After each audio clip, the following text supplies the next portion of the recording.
Good morning, everybody. Thank you so much for coming this morning. Today we're focused on an important issue of particular importance to me in public health, which is immunization policies. As you probably are all aware, the vaccines have saved an estimated 4 million lives each year around the world. The World Health Organization ranks vaccines really as one of the top 10 greatest public health measures of the last century. However, vaccine hesitancy is now one of the major global health challenges as well in this decade, in this century. During the COVID pandemic, we observed a really large surge of misinformation about what vaccines do, how they work, what they contain, which has led to even higher levels of skepticism as well as hesitation amongst the public.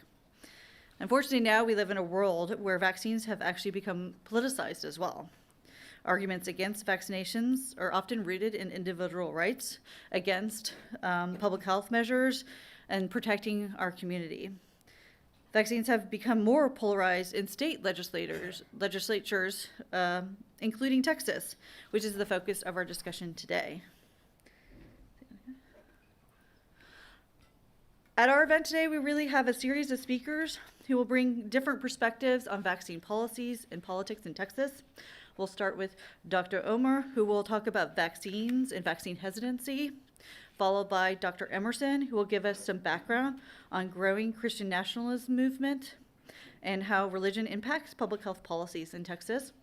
And then finally, we'll have Texas State Representative Ian Johnson, who will give us an outlook on the next state session, which starts January 2025. We will have a Q&A session at the end where we'll have all the speakers come up and we'll just ask all the questions amongst all of them at the same time, and that will be moderated by Dr. Wagner. We ask that we all submit questions using the QR codes. It's up here on the slide, but you could also see they're posted on the sides of the room as well. This will allow us to kind of consolidate both in person and online questions and ensure as many questions get answered as possible.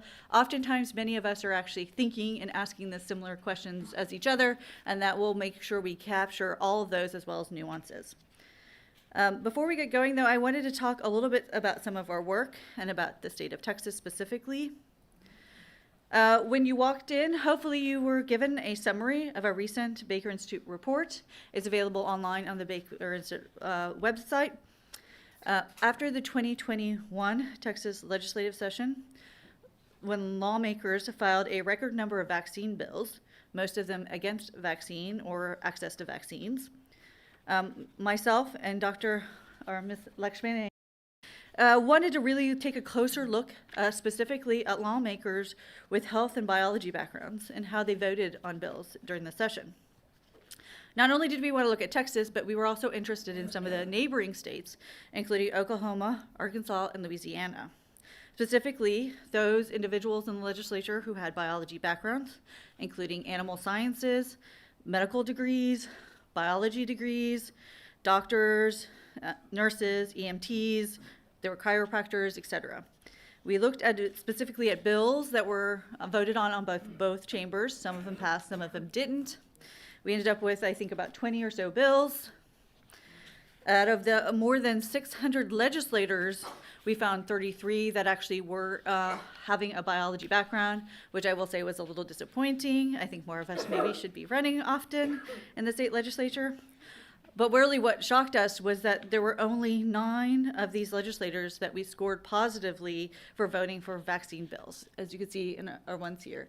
And a few of them had such a low score, we couldn't really fit them on our scale very well, with a -9 and a -10 at the bottom. Several health legislators from Texas specifically actually sponsored or co-signed bills that restricted access to vaccines. We looked specifically then about what were the jobs of these individuals in the state legislature.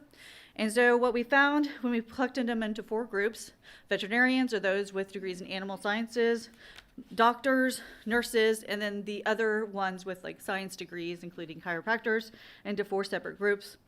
The vets overall had the lowest, veterinarians, lowest score with a -4, and those 2 lowest scores, -9 and -10, happened to be veterinarians. This was extremely disappointing.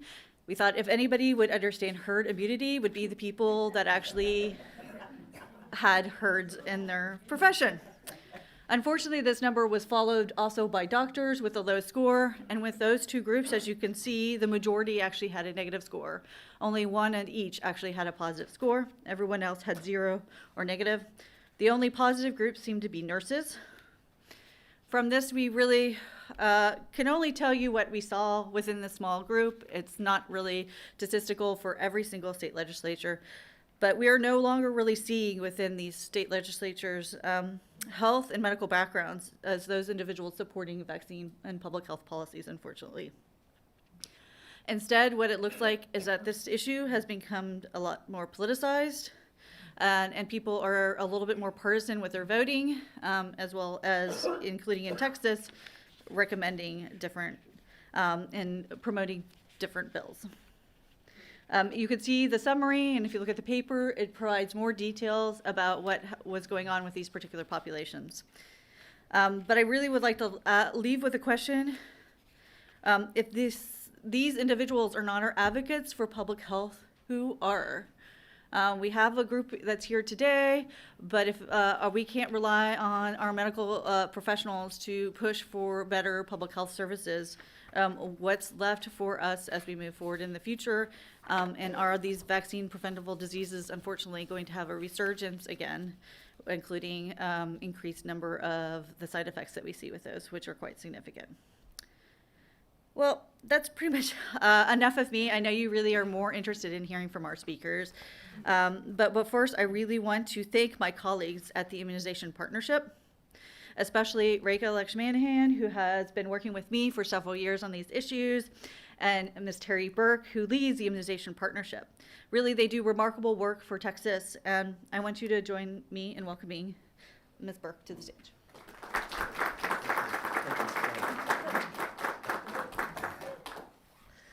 Good morning. This is the second Vaccine Policy Symposium co-hosted by Baker Institute for Public Policy and the Immunization Partnership. It was originally envisioned as an important space in which we could come together and talk about these issues before the start of our biennial legislative session. This year, the symposium obviously takes on more urgency. In fact, you may all think we were quite prescient to pick today for this symposium.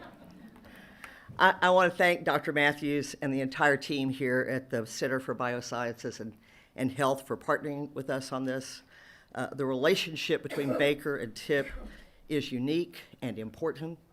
The research that Baker folks conduct provides the fuel for TIP to educate lawmakers and the general public about the importance of vaccines. So thank you. Thank you to all of you for joining us to discuss what it's going to look like when HHS Secretary-elect Robert F. Kennedy Jr. makes America healthy again. His conspiracy-tinged notions are not new to us here in Texas. In fact, as you saw with the legislative scaling, the future of the nation runs through Texas. Our TIP staff has, since last Tuesday, called our friends around the country and welcomed them to Texas. But seriously, across the nation, we saw a range of election outcomes. But the ones that alarmed us most were those that raised a false flag about vaccinations and individual choice and freedom. People can decide whether to be vaccinated. However, everyone has the right to live free from preventable disease. What's clear is that public health, particularly vaccine policy, remains a hotly debated and deeply polarized issue. Yet the other point of clarity came with post-election analysis, and that was that health was not among the top 5 reasons people voted for either presidential candidate.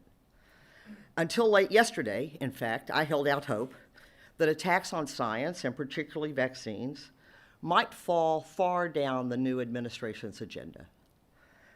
That President-elect Trump's random remarks that he would let RFK Jr. go wild on health were just that, random. Obviously, Kennedy's views on public health mainstays like water fluoridation, pasteurized milk, and vaccines raise considerable alarms. In fact, when I woke this morning, I thought I saw a red sky for scientists.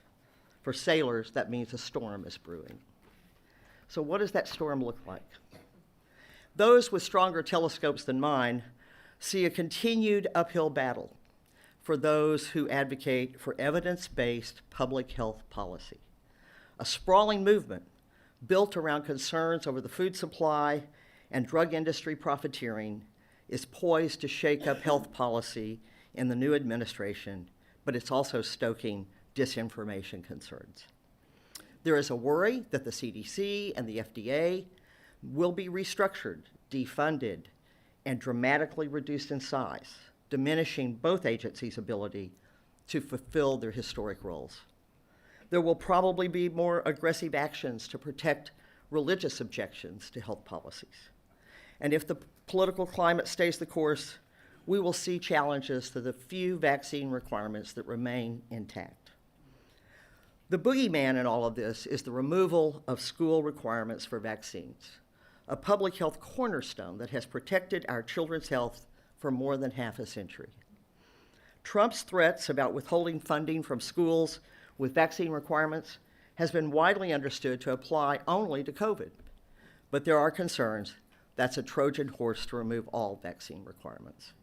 Programs such as Vaccines for Children and the Adult Safety Net, both of which involve increasing access to vaccines, could be reduced or eliminated. All of this could have a chilling effect on innovation and development. Will vaccine manufacturers want to produce vaccines if the market is smaller?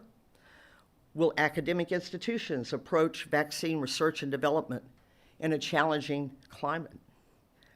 And all of these come down and affect the state outcomes, which you're going to hear a lot about today, I think. But parental rights will be a major theme going forward. State legislation will be emboldened by the new administration. They will perhaps knock back the authority of public health departments. As they succumb to an anti-vax priority, we will see the elimination of school-based health care. These are concerning developments for those of us who believe in the importance of science-led health policy. But it also underscores the need for us to engage more effectively with the public on these issues. I confess that I've just thrown at you a dumpster full of depressing possibilities. But to halt or even slow this anti-public health train, we have to acknowledge the mistakes of the past, such as mixed messaging and confusing recommendations, disparities in healthcare access, public health responses that have been seen as overreach. Read that as mandates. It will be essential that we advocate for accessible, accurate information on vaccines and public health. We must connect with our communities. We have to answer questions and debunk myths with compassion and understanding. Our goal isn't to force a particular viewpoint, but to remind our fellow Americans of the science that underscores these policies and the positive impact they have had on public health. As more data becomes available on the outcomes of looser public health restrictions, we may start to see shifts in public opinion. Sadly, when communities experience preventable disease outbreaks or see firsthand the toll that unchecked infectious disease can have on a community, opinions may change, often quickly and profoundly.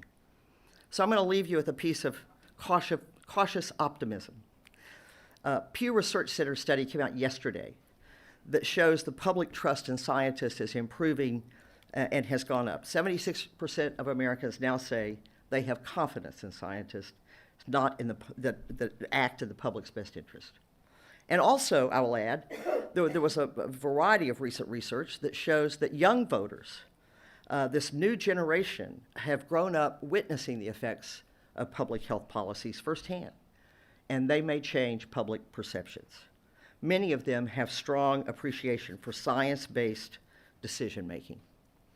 It's my hope that this growing awareness may help shift the conversation back to the importance of vaccines as a tool to protect our most vulnerable citizens and maintain our collective health. So again, thank you for joining us today. I ask that you please stay engaged, that you consider financially supporting the vaccine project here at the Baker Institute. Without them, we can't do our work. And I wouldn't be doing my job if I didn't ask you to consider financially supporting the Immunization Partnership, as they say on the infomercials, www.immunizeusa.org. The road ahead for our policy work will be more challenging than ever. And we will need our colleagues here at the Baker Institute and all of you so that we can provide a focused message to the public. So again, thank you for that. And now I'd like to turn it over to Baker Non-Resident Fellow and Chief Strategy Officer for the Immunization Partnership, my colleague, Rachel Lakshmanan.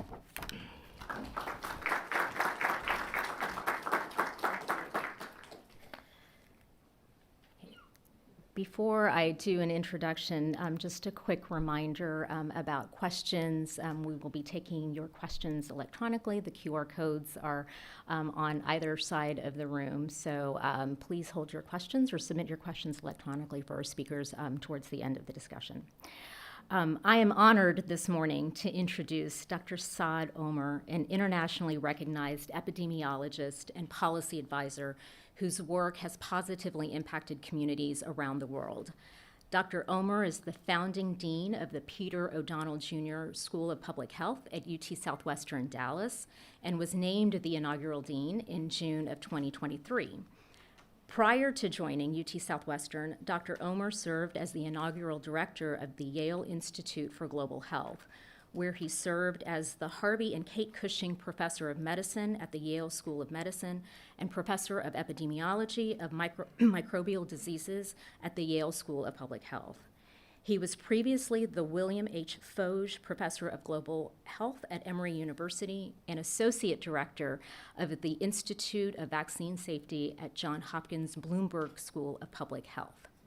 His research includes epidemiology of respiratory viruses such as influenza, RSV, and SARS-CoV-2, vaccine trials, immunization coverage and acceptance, public health preparedness strategies to effectively respond to large emerging and re-emerging infectious disease outbreaks.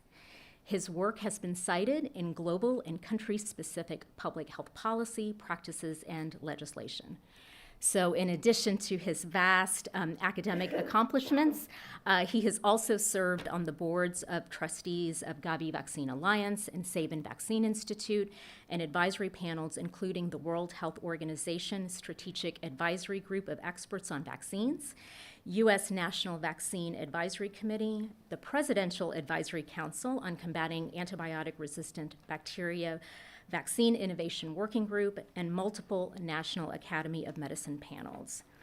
As part of the World Health Organization's working group on COVID-19 vaccines, Dr. Omer played a leading role in drafting the prioritization roadmap for global vaccine allocation. In 2022, Dr. Omer was elected to the National Academy of Medicine. We are truly lucky to have Dr. Omar dislodge himself from the East Coast and relocate and settle in Texas. Please welcome Dr. Saad Omar.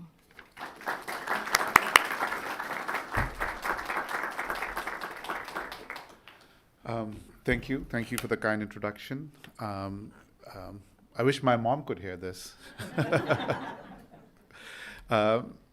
It's my pleasure to be here, and it's my pleasure to move to Texas, actually. Better barbecue, less optimal pizza compared to New Haven. So I'll be primarily focusing on some of the research that has spanned multiple decades now, from myself and some of the colleagues on this broad topic. So, as most of you know, that measles has been eliminated from the United States, meaning the indigenous transmission of measles has been eliminated based on some specific epidemiologic criteria that came through broad-based societal efforts of public health agencies, physicians, leaders from a broad spectrum through the 90s, especially. And by 2000, measles was eliminated. But we have been having outbreaks of measles. Often, when you do the analysis, it's mostly Americans traveling overseas. Some of them are not vaccinated, coming back, and then these outbreaks are started. A smaller fraction is folks from overseas coming in with the virus. And so when you look at the distribution of cases of measles in this post-elimination era, a majority are not vaccinated, or of those, a majority, a significant chunk, are non-vaccinated due to non-medical exemptions. Like all epidemiologists who wants to keep their epidemiology card, we do epidemic curves whenever we see an outbreak. So we plot time since the start of an outbreak on the x-axis, and on the y-axis, number of cases. It's a very simple tool. We looked at the cumulative outbreaks, or sort of combined all the outbreaks that had happened for which the data were available, and in the first 15 years after elimination. And we found was that in the early, and after 28 days, the data are sparse because most of the outbreaks are either control or they burn through the vulnerables that are in that community, in that specific cluster, and then sort of other outbreaks are started, sometimes seeded by the primary outbreak. So if you look at it, and if you look at the distribution here, for the first 4 weeks, those who are unvaccinated, and as I showed you, primarily due to non-medical exemptions, form that critical mass, that tinder, not that kind of tinder, but the kind that starts the fire of these outbreaks locally. So it creates these pockets of vulnerabilities. It's a well-known epidemiologic phenomena where you see that there is this, often protection is not homogeneously distributed across a population, and the subpopulation is where the clustering happens. And so, and then often that becomes a start, and then it covers areas where there's even slightly higher immunization coverage. So what is our instinct? So sometimes the instinct is, as public health professionals, as often physicians, to correct the misinformation regarding vaccine safety. Having said that, vaccine safety is a legitimate science, and I often tell my students that we should go after vaccine safety hypothesis with the same intellectual curiosity and scientific rigor as we go after vaccine efficacy hypothesis as scientists. That's core. We should do, and I've served on groups, and was part of the Hopkins Institute for Vaccine Safety many years ago, as well, focusing on safety itself. Fortunately, when we look at rigorous science, when we do these kinds of studies, vaccines the vaccines that continue to be used have an overwhelming evidence, or have substantial evidence that says that on the risk versus benefit side of the ledger, there's a lot more benefit. But there are instances when you do vaccine safety science, vaccines are withdrawn or indication is changed. And it is important to do that kind of science. But when you do that science and you have the evidence, do you correct misinformation regarding vaccine safety? So it turns out a couple of political scientists collaborated with a few pediatricians and public health researchers and did this really interesting study where they looked at parents at the baseline who had different levels of attitudes towards vaccines. So most favorable towards vaccines, somewhat favorable towards vaccines, and least favorable towards vaccines. And so that's the baseline characteristics. Within that, they had these 4 interventions. They showed them images related to measles, et cetera, or vaccine-preventable diseases, narratives, highlighted risk-based intervention, and then corrected their misperceptions more directly around MMR and its and autism, et cetera. It turns out, when you compare to the control group after the intervention, either you don't have much of an effect with these interventions, or if you try to correct the misinformation using this approach, if only folks knew, if only we could correct that misperception, it kind of backfires in these instances. And so people could regurgitate the knowledge part of it, but their attitude towards vaccines got hardened.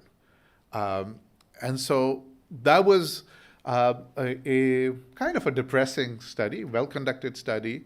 Turns out fact-checking doesn't have a backfire effect for everything, turns out. There have been, like that, started all sorts of studies in various fields, but also there are potential approaches to addressing parental concerns. So that's, the story is not all depressing in that sense, that there are avenues for intervention. But the initial simplistic instinct and somewhat paternalistic instinct, if only people knew and if only we could correct misinformation, can have side effects that are undesirable from the perspective of increasing vaccine acceptance and coverage. So, over the years, many of us have looked at behavioral models of vaccine uptake. I was on sabbatical in Geneva in 2016, 2017, and came up with a very simplistic model to explain what we were seeing. And it was just no rocket science there, but to say what fields we could borrow and steal from to understand these phenomena a little bit more. So our action of vaccination is informed by intentions. Then our intentions are, again, influenced by underlying attitudes and cognitive biases. How we look at probabilities, for example, as humans, how we face danger and how our brain reacts to it, and then attitudes at that level as well. But also, what I wanted to add is that there are a lot of underlying values that work towards that underlie all sorts of attitudes, cognitive biases, intentions, and actions. And sometimes they influence our actions directly without going through these intermediate pathways. And so we borrow from behavioral insights or behavioral economics and nudge theory to move people who have intentions to actions. We use persuasion-based approaches to move people, despite the work that I showed you, that led to some sober reflection in the field, there are persuasion-based approaches that have some promise in certain circumstances to move people's attitudes to intention. And then a lot of work that we have done has focused on values, et cetera. So how people's values influence their vaccine decisions. So, so overall, in terms of individual parents, how you frame the message individually, what the content is, and what the culture is. So a lot of policy interventions come in the culture area, because it's not only, we postulate that it's not only, a penalty or an ability to function, et cetera. It's also the social norm part of it that plays a role. So one way of dealing, and then there's a whole set of things we recommend, is to talk about the disease. Talk about, insist, you don't have to scare people, but, if physicians are having these conversations, they should address any safety concerns that should be based, and that's why God created CME, to stay up to date on vaccine safety science for physicians and clinicians. But also talk about the disease. And this was this experiment that came out in PNS in 2015, soon after the following study, and said that yes, there may be a way of talking without quote unquote correcting misinformation, focusing on disease in and of itself can potentially move people's attitudes. The other thing is to speak to people's values.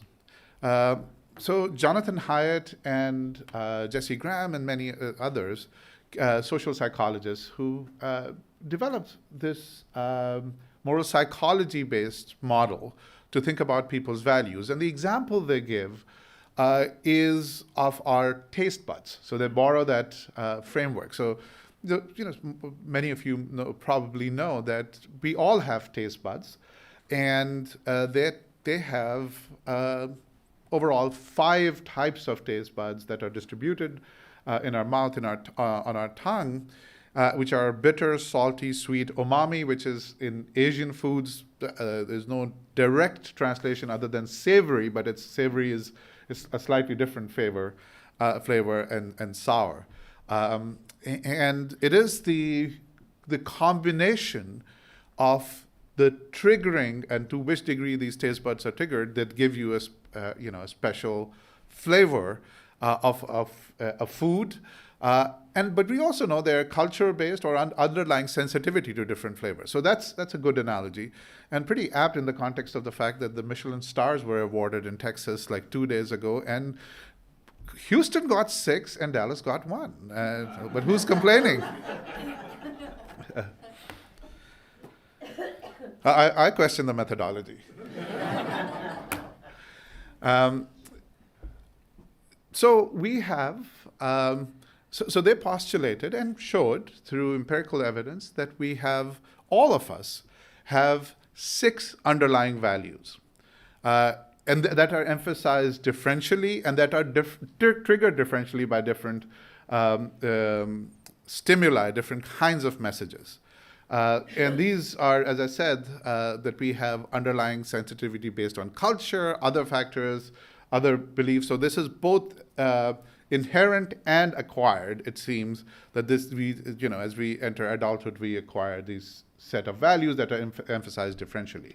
So the positive side is on the left, and the violation of these values, or the negative side, is on the right. So care, harm is one of the most hardwired values. This is why we have empathy. Even advanced mammals have empathy, not just primates. It has been shown. This is why, we find, maybe, teddy bears cuddly. This is why children who rely on you and in the short run do not serve a direct transactional purpose, but of course in the long run are extremely important, you not only find your own child appealing, but generally speaking, you find other child nice and cute, etc.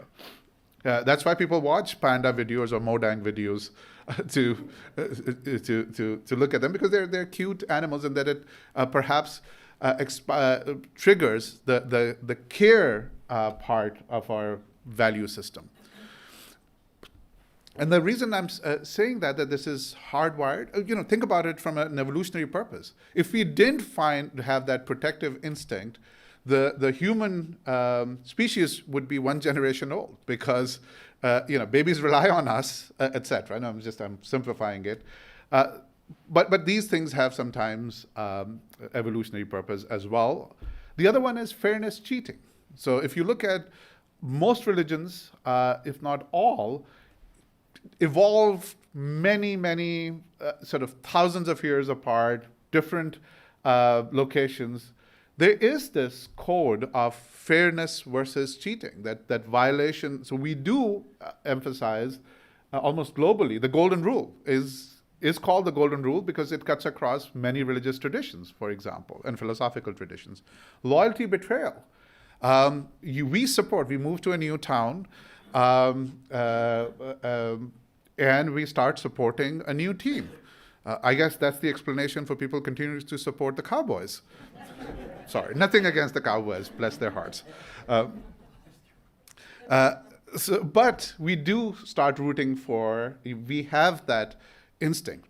Also, and if you look at the nuances in culture, in a lot of rap, which it does reflect a lot of our societal attitudes, etc., snitching is a really bad thing.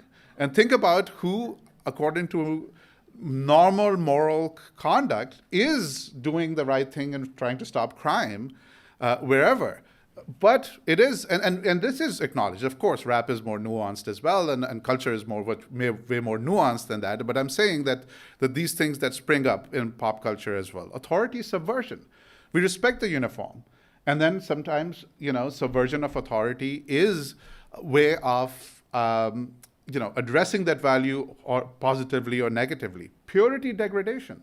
So the purifying rituals, baptism, ablutions in certain cultures, are, again, these kinds of things that cuts across different value system, but have a commonality. But it can be very secular, that not having toxins in your body, using purity language for the environment is, stems from this kind of, and sort of avoiding the degradation of like pristine national parks, for example, and so on and so forth. A lot of this language is used when we sort of these values manifest or these values are expressed. Liberty oppression. It can manifest in different ways. Human rights, individual liberty, individual economic liberty, for example, as well.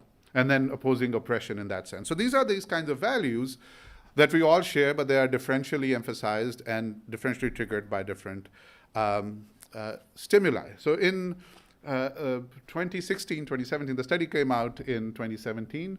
We wanted to see our vaccines decisions, at least sometimes moral decisions. So we administered the same standardized tools that look at people's underlying values, nothing to do with vaccines at that time, but then we looked at their attitudes around vaccines. And so this was for parents whose children were eligible for the HPV vaccines, human papillomavirus vaccines. And the odds ratios above the line mean that there is higher level of hesitancy around vaccines. People emphasizing certain values. Below the null line or the one means that they're more supportive of vaccines. So this is underlined. That doesn't mean that all of these people end up getting vaccinated or not vaccinated, but this is the underlying sort of attitude that you have to work with. So people who inherently emphasized authority or they submit to authority, so that could be a physician's authority as well, were more gung-ho about vaccines overall. People who on average emphasized purity and liberty more were less gung-ho about vaccines. So what do we do? Do we change people's values? That's a provocative question. So there are two reasons. First of all, it's hard to do that. But more importantly, I believe it's not our place to do that. It's not, a public health, because these things are complex and they have a reason, and people have a right to stick to their values. So what do we do with that? We speak to their values. And so that's perhaps, to start with, that's comes with a place of humility, not a place of paternalism, to say that I'm going to speak to your value. And so we wanted to see, does that approach have any value, if you will? Can that work? But also, and to say that, can it be effective, not just perhaps the right thing to do? So we've done several experiments, and we found, for example, we looked at purity violation. We said if we say that diseases violate your purity, if we do that kind of a messaging around HPV, does that change their likelihood of getting a vaccine in the future? And we turned out that there was a substantial 21 percentage point difference in their likelihood of getting vaccinated. So we did it in a group which is young adulthood, Young adults, usually, if they haven't gotten vaccinated in their preteens and teens, they get to the college and and we had measured, because there is a high uptick of HPV the virus infection as well. There's also higher anticipation of sexual activity. So people are thinking about getting either a sexual debut or getting more engaged. So that's the time when we measure this. And at that time, young people think they're invincible. So talking about cancer, which is the right thing to do at certain age groups, but these people have seen those messages by that time. So when you get to that age, can we talk about purity violations and speak to the purity value? And we did speak to their purity violation about the fact that it's not just cancer, but genital warts as well. And so that violates their purity. And turns out that these messages can potentially work. So the question then is, can requirements be used, vaccine requirements be used as behavioral interventions? So the requirements are state laws, not federal. Major role in low rates of vaccine-preventable diseases. There's substantial literature there. There are 3 kinds of exemptions: medical, religious, personal belief. And there's also how easy it is to get an exemption is also a feature of these policies.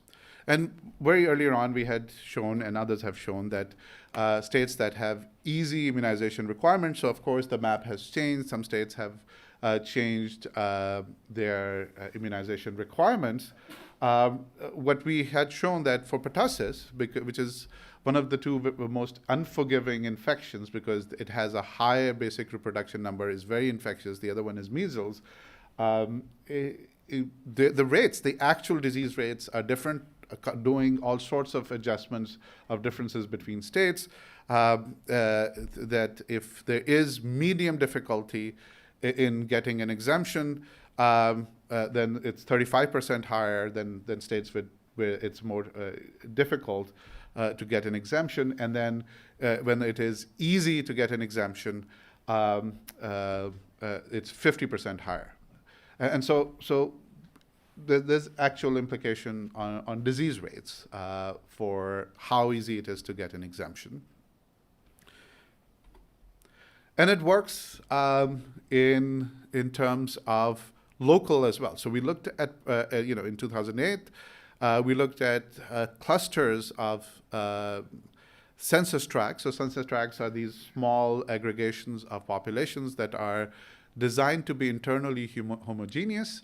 And within that, they, within that, the population size is 5,000 to 8,000, and they are supposed to be consistent across different census rounds. So we looked at exemptions in census tracts, exemption clusters. So we used statistical methods to identify clusters of vaccine exemptions. And then we also looked at clusters of pertussis, and we found that there was an overlap between those. So there was a local level association. So if a census tract was in an exemption cluster, it had an approximately 3 times higher odds of also being in a pertussis cluster. So it was happening locally. Was there anything weird about Michigan? Maybe. But that's besides the point. The question was it anything different, unique about Michigan in terms of these clusters? Others, and we have replicated this phenomenon in other states, such as California. So in all of this environment, Washington State, some of the natural experiments come from interventions. So they changed their exemption, and they said, look, without taking the choice away of someone to seek non-medical exemptions, can we make it a true choice where they go to a physician who answers their questions about vaccine, answers their questions about what is the safety, if they have any safety questions, etc., but also explains to them what are the implications, not just for the population, not just for the school where their child is going, but for their child themselves, and then they take them through this form. And so they added that requirement. So the law went effect in 2022. And so this is what happened. So there was this trajectory of increasing, non-acceptance of vaccines, increasing vaccine exemptions. They gained at that time approximately 10 years on that trend.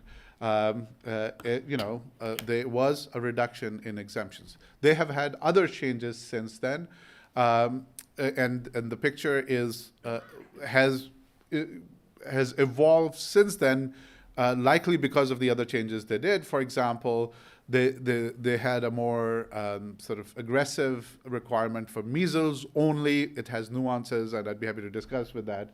But when they took this, you added this without taking the choice away, this was the change that happened in their exemption rates.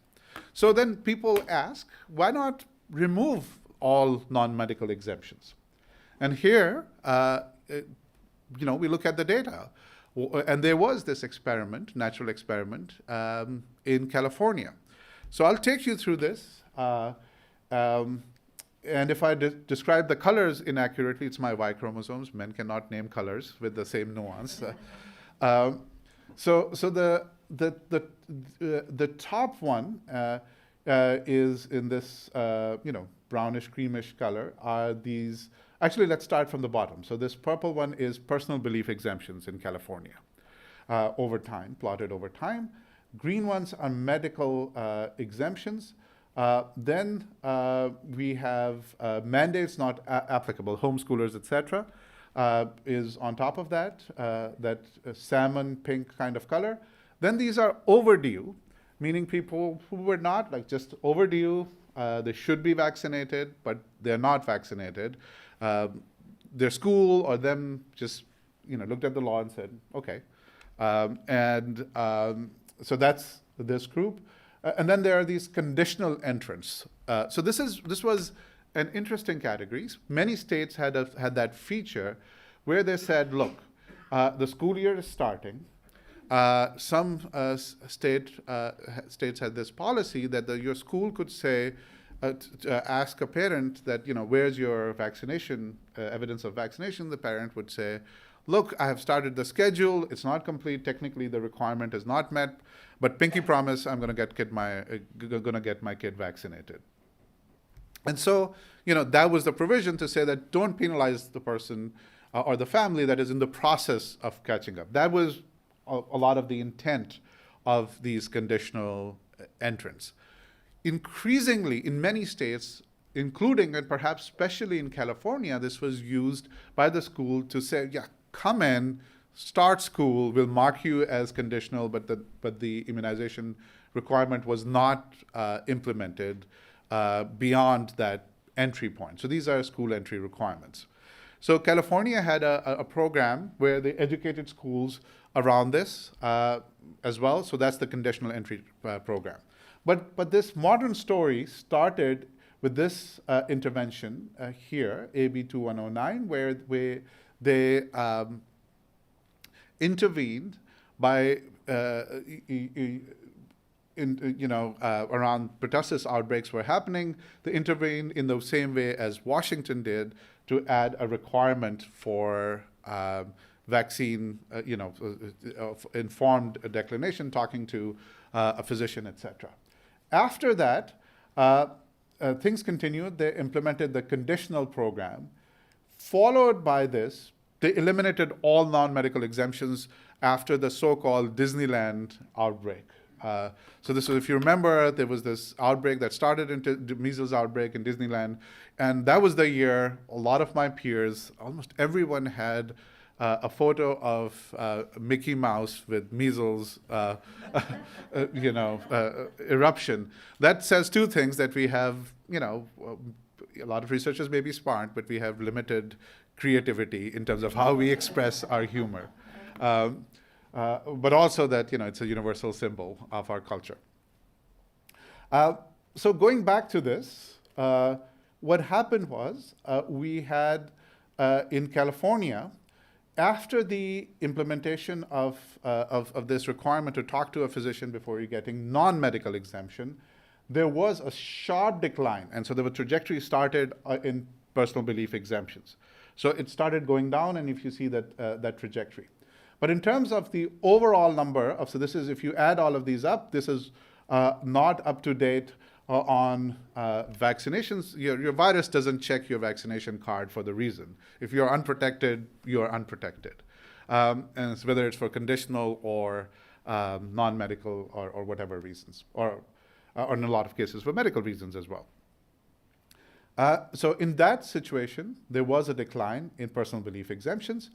The biggest decline in not up-to-date came after the implementation of the conditional program, where there was this implementation.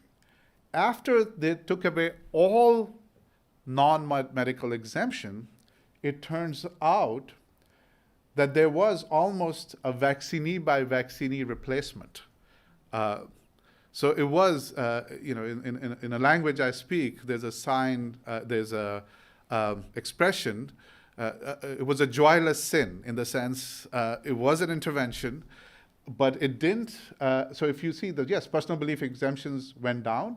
Medical exemptions did go up, and there was a lot of stuff that we need to crack down on medical exemptions that have, people were, some doctors were sort of giving a ton of medical exemptions, et cetera, not for medical reasons that are sort of based in evidence, et cetera. There was a lot of noise about that, but it turns out that these medical exemptions were a fraction of those who were not up to date for vaccination. And so a lot of them were either mandates not applicable or overdue, meaning that law was not, it's a big state, it's a heterogeneous state. We had shown a while ago that there's 20 years ago, that 22 years ago now, that school policies vary and depend on the perspective of the school personnel who are implementing those policies, irrespective of the state law. So it was, we don't know exactly what was happening, but there are a bunch of people who were overdue, and the conditional entrants were there as well. The new data we are analyzing since then, there was a gap in the Department of Health releasing data during the pandemic, and pandemic was an aberration in terms of a lot of trends, people couldn't access, et cetera. But we did see this trend. So science, if you're going to trust in science, it sometimes give us answers that say that there's not a linear association between, if you have difficult exemptions where the balance of convenience is in favor of vaccination versus non-vaccination, you have higher immunization rates, lower rates of exemptions. But if you take away that choice altogether, it turns out there's at least replacement. And so that's the nuanced evidence from California. So 3 of us got together in 2019 with different perspectives. So 3 people from 3 countries, myself from here, Cornelia Besch, who's a psychologist based in Germany, and Julie Liesk, who is a researcher, an epidemiologist, a behavioral scientist based in Australia, with slightly different starting positions on vaccine requirements. And the idea is that what should be the approach to immunization requirements. First of all, we said bringing together all the evidence that was available at that time. First of all, step 1 should be access to vaccines. And you don't impose requirements without ensuring access.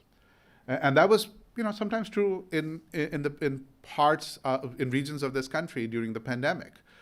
So number 1, ensure stable vaccine supply, but also make clinics, especially in low-income countries, clinics welcoming, safe, and easy to get to.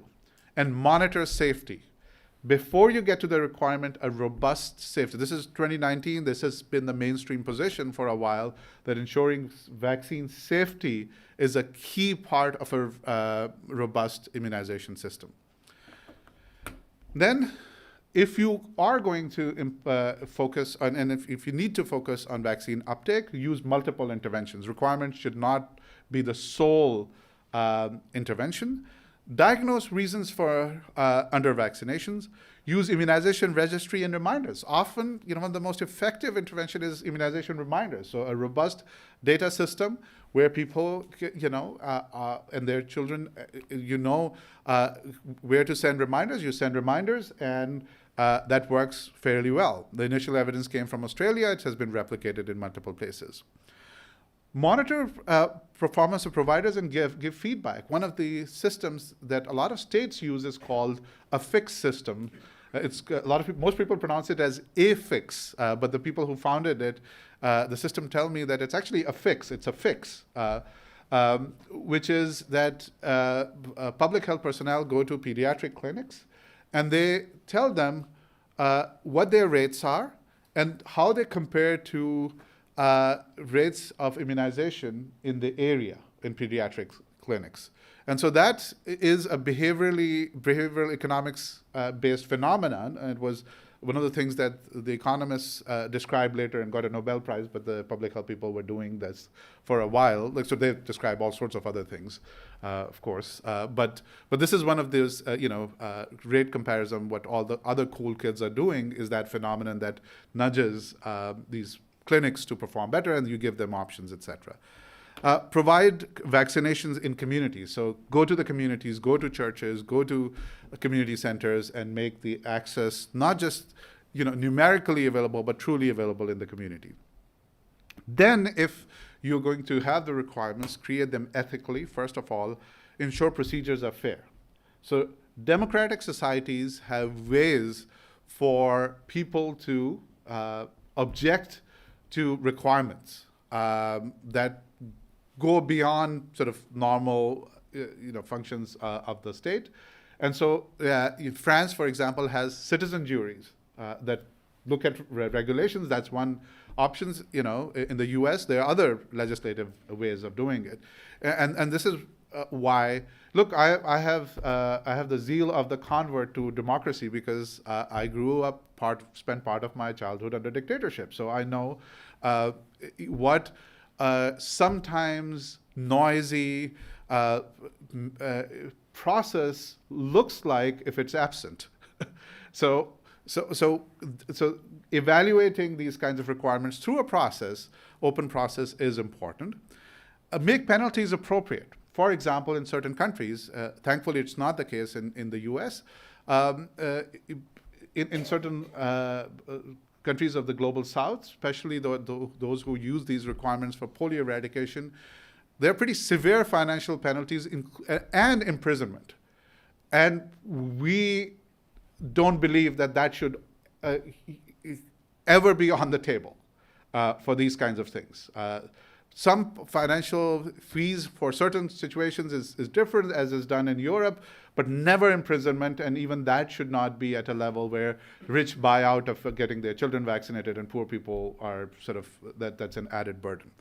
Compensate for side effects. So we know that vaccines are the ones that continue to be used, have a good safety record, but there are rare side effects. And one of the tools that is in the US is called the Vaccine Injury Compensation Program, where the burden to file a claim is lower than suing an entity. And it is replenished by a small excise duty on every vaccine sold in this country. So that's a mechanism where you compensate people that do have side effects without making them go through a huge burden. Avoid implementing selective mandates. So it turns out, an approach which was tried in Italy and in France, etc., similar variations where some vaccines were made mandatory. Turned out people thought the other ones were optional. So it was the anchoring effect. So the uptake of the other vaccines went down rather than drastically increasing the vaccines, the mandates of certain vaccines. And so these are the things that you have to have these things as essential, but then if mandates are politically considered appropriate. So this is 2019. This is part of a process that is consultative, and it acknowledges that there is a societal choice involved in these kinds of interventions. So we did a review of literature and globally to say what are the other things, what are the things that work, bring together. We are updating it now. So it turns out education campaigns work to increase uptake.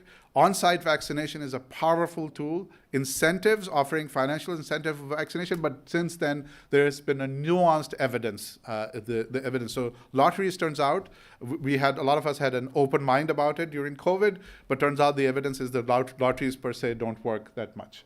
But in small incentives, especially in low resource settings, food coupons, etc., it sometimes work. Free vaccination is important. Institutional recommendations, especially for physicians, etc. Provider recommendations. I'll come back to this. Reminder and recall systems. Message framing, if you frame it positively or negatively, turns out is equal, but some sort of messaging works. Vaccine champions. So in your office, in your clinic, if there is a vaccine champion whose job is to be the person, the nurse, who's the vaccine champion in your practice, actually is very effective. And there are toolkits available for them to be effective champions, and there are some other interventions. So of these, on-site vaccination and provider recommendations were the most impactful. And there are some others that didn't pan out as much, either without having, at least at that point, a lot of evidence or mixed evidence, or evidence of not being as effective. At that time, we are updating this. Now, for example, incentives are less effective with health workers. So that was shown. Incentives are not valued by, if the incentives are not valued by recipients, they are less effective in improving vaccine uptake. So I've been pushing for the most trusted source of vaccine information, which is healthcare providers. That's been consistent every time I have measured, almost everywhere. So for example, this was the study we did right before the COVID-19 vaccine across multiple countries, 12 countries, US, Russia, and 10 low and middle income countries. The most trusted source for COVID vaccine information were healthcare providers. How do we leverage that? We often talk about decrease in trust, etc. One entity that continues to be trusted by even those who have questions about vaccines are healthcare providers. And it's an awesome responsibility. They have a lot of power, but as Spider-Man said, with great power comes great responsibility. Actually, Voltaire said that before Spider-Man, but. So how do we leverage this power? Is to make sure that our physicians and healthcare providers have evidence-based approaches to communicate around vaccines that informs about vaccine safety, but real evidence, but also uses communications techniques like motivational interviewing, like presumptive communications, and so on and so forth. So it's an acquired set of techniques. So we created this around COVID-19 vaccine, but we created that CME when I was at Yale, and was one of the most, actually the most well-subscribed CME module at Yale. I think it continues to be that, and there was a mix of MDs and nurses from all around the country and others. And then it was well received. But that's our, we need to have a comprehensive approach. We need to continue to look at data wherever it may take us in terms of evaluating policies, and continue to inform interventions that are that continue to make sure that the vaccines continue to be safe, that continue to be effective, but our approaches are not paternalistic. Our approaches are the ones that treat our populations with respect. Thanks.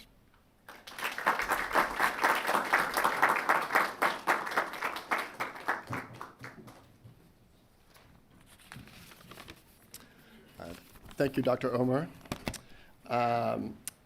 Now we're going to transition to the importance of vaccination to the motivation of specific members of the public.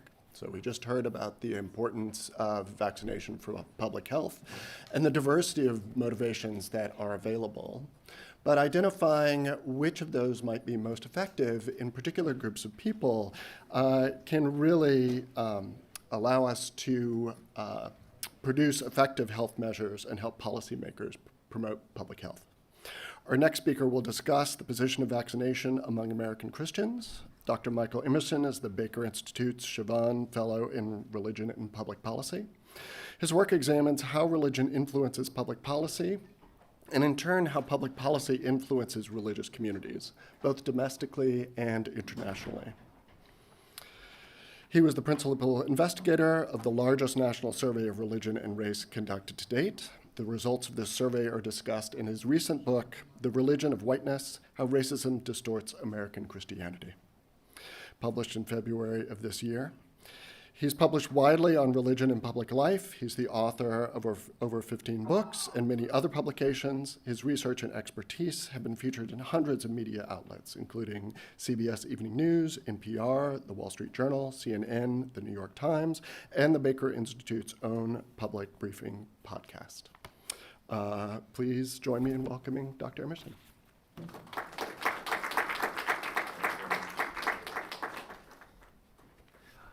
Well, good morning as well. I'm going to talk specifically about, I didn't know what you were going to talk about, but it fits perfectly because it's like the actual example of the more broader things you were talking about. I'm actually going to do this by starting with 3 short videos.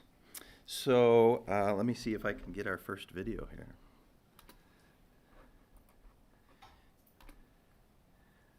Okay, there we go. Now, let's see if I can find my clicker to click on it. Do you see the arrow anywhere? Yes. Where is it? Is it down or up? Right in the middle. Oh, yeah, the arrow. The cursor. I'm trying to click on that arrow. Yes. Let's see if this will work. Will this laser pointer work? No. All right, now try with the mouse. Oops. Oh, that's going to be. Okay. The government is not in control of me or my freedom. Freedom of faith was woven into the fabric of America by the Founding Fathers. We are creations of God, and we will follow him, and we will do as he has called us to do. Holly Mead is exercising her religious freedom, trusting in God for her health, and she doesn't plan to get a coronavirus vaccine. Is it something that you're going to do? Absolutely not. I know that aborted fetal cells are involved in these vaccines, and it's toxic. And my body is the temple, is the gift that God has given me to take care of. Aborted fetal cell lines were used to develop or manufacture COVID-19 vaccines, but health leaders say the vaccines themselves do not contain them. As a born-again Christian, one of the reasons our country was founded was so that we could have our First Amendment freedoms, which includes our freedom of religion. Melissa Woodford and some other Christians are skeptical of the COVID-19 vaccine. In a nationwide Associated Press survey, 40% of white, born-again or evangelical Christians said they weren't likely to get vaccinated, compared with 25% of all Americans. In fact, 45 states have religious freedom exemptions, including the state of Florida. Attorney Matthew Staver of the Central Florida-based Liberty Council fights for religious freedom. He represented Rodney Howard Brown, the Tampa pastor arrested for allegedly violating rules amid the coronavirus outbreak. He was arrested in a dramatic fashion for having church. And at the time, Florida didn't have a statewide lockdown. Charges were ultimately dropped against the pastor, and Staver tells me he's seen many similar legal victories, including in the Supreme Court. Go back to the First Amendment. The very first freedom is freedom of speech and freedom of the religious exercise. There is no pandemic pause button to our constitutional rights, particularly religious freedom. Growing acceptance of a vaccine is happening among various faiths. Christian scientists and Scientologists both told me they have no stance for followers about the COVID-19 vaccination. It's up to each person to decide. Muslims have been supportive of vaccinations, even telling the faithful getting the COVID shot won't break their fast during Ramadan. And going to a doctor and getting medical intervention is not a contradiction to faith that God will heal us. Rabbi Shalom Dubov spoke to me about his Orthodox Jewish faith in the vaccine.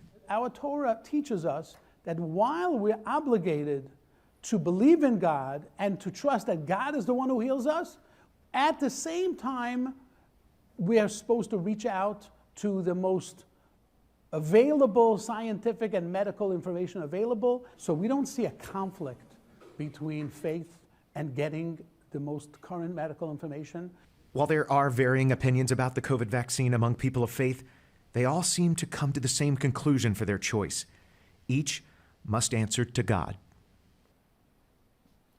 Okay, so in that first video, it sets up clearly the group, and we saw some data there that was most resistant to the COVID vaccine, continues to be, and now it's spreading to more, is white evangelical Christians or evangelical conservative Christians. So I'm going to play now a rap video for you.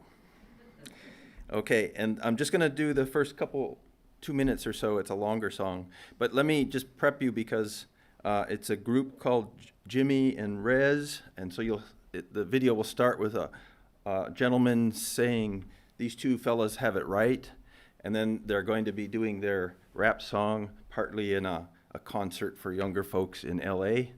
And so the good thing is when they rap, it's fast, but they've got the words, so you'll see the words. But also notice the images that they have decided to show while they're doing the song. So, okay, let's see. And before we start playing that, let me comment. So, faith over fear. I can't emphasize how important that phrase is. If you are an evangelical yourself, you've heard it. If not, you need to know about it.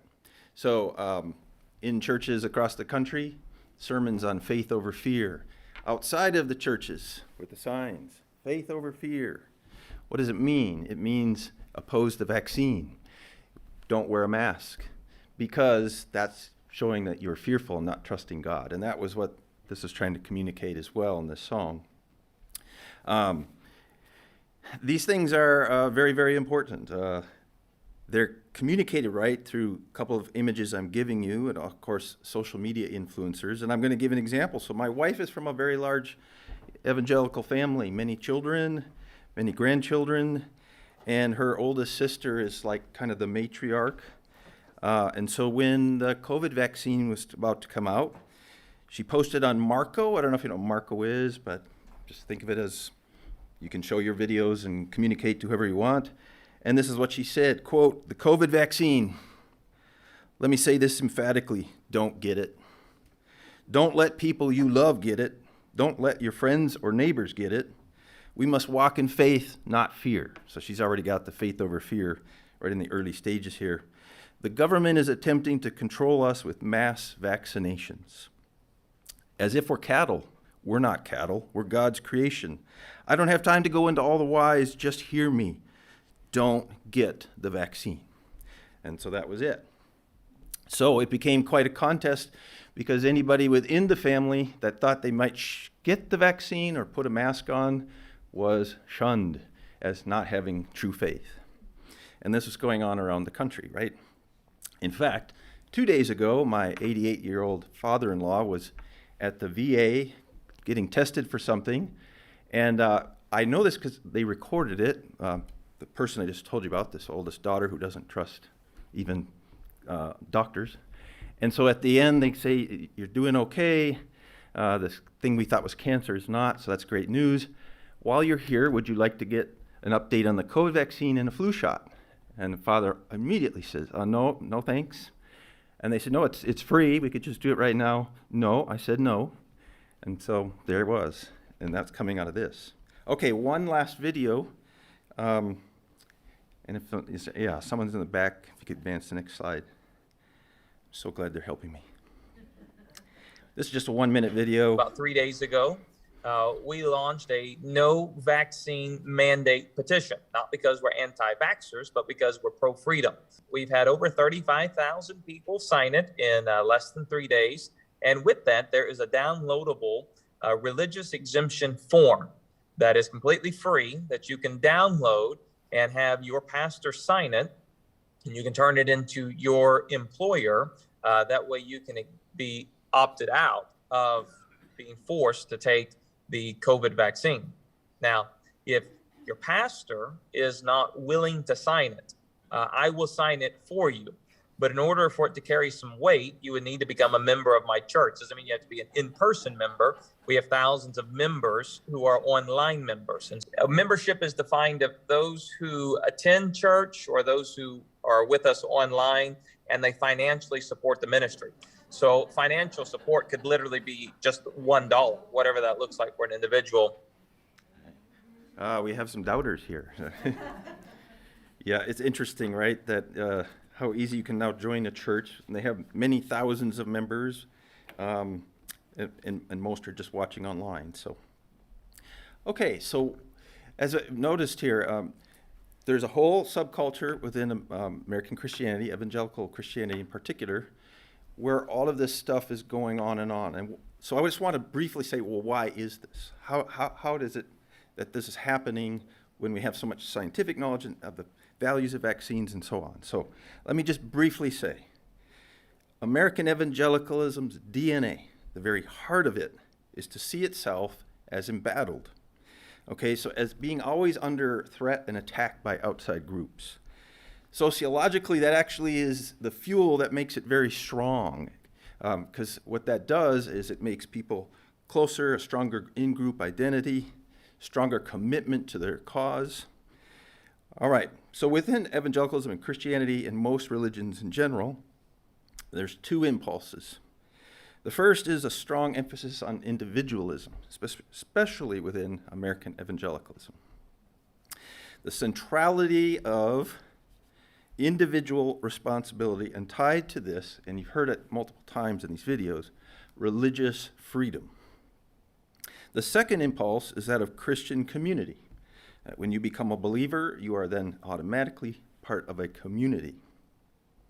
Individualism and the emphasis on personal religious freedom most often wins out in the American context over this counter impulse of community. And that's because the very heart of American evangelical theology is that you are saved from your personal sin by accepting Christ, and that gives you eternal life.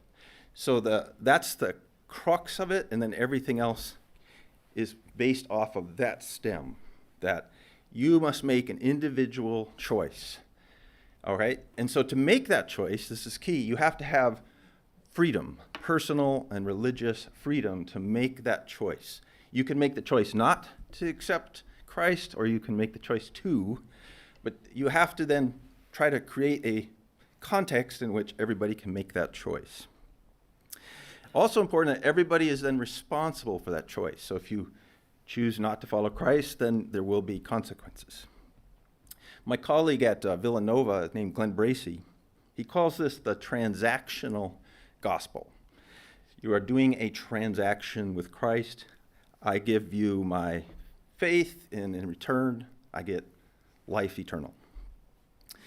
All right, so based on this again, this is why religious freedom is so highly valued and why you saw it repeated multiple times. Because evangelicals constantly feel embattled, enemies are seen lurking everywhere, and you will know them most directly whenever they attempt to do something that is taking away your religious freedom. So those enemies currently, are the powerful forces like government, science, pharmaceutical companies, and a big broad concept called secularism. They attempt to control mandates, you must get a vaccine, because they are trying to take away our freedom and therefore take away our faith.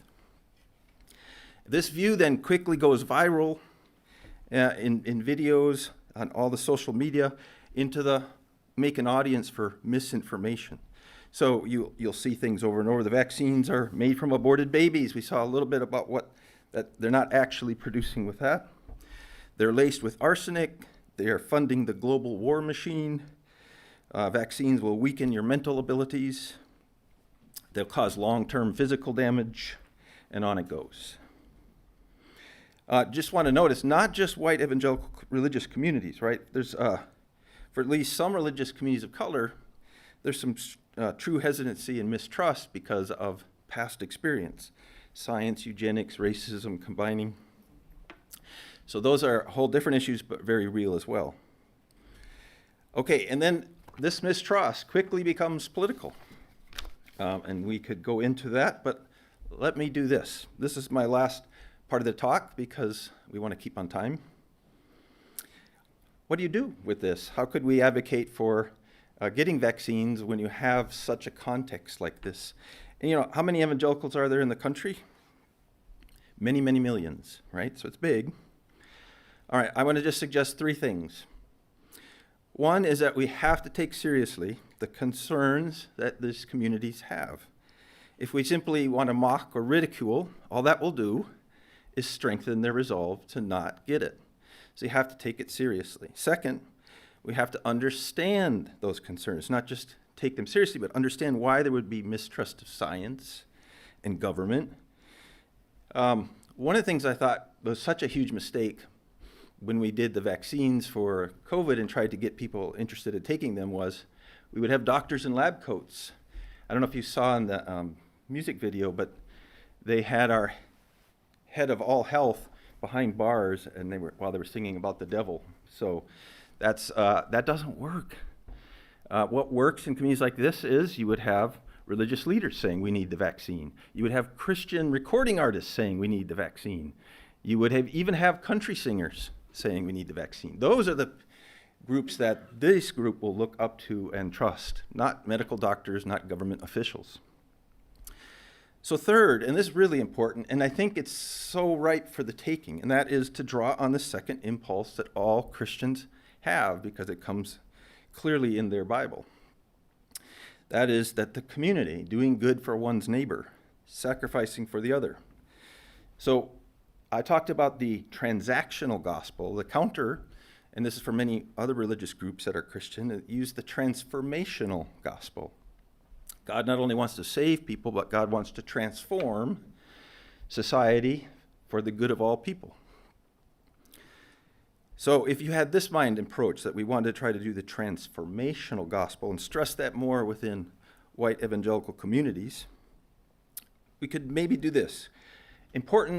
Emphasize the importance of community and think of these terms: city on a hill, beloved community, cathedral of humanity, a chosen people, the community of God, Christ followers, the people of God. These are powerful Christian images shared by all Christians. And even some of these, of course, are applied to our nation. And every single one of them is communal. Every single one of them is about the community.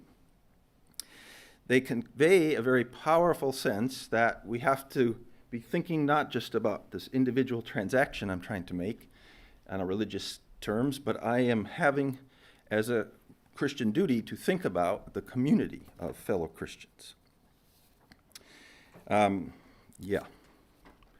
So second then is that when Christians become Christians, they are commanded to do good in the community. Plenty of biblical verses that could be used, that could be taught in churches. The Bible, in fact, teaches directly. People are saved, the transaction, for what?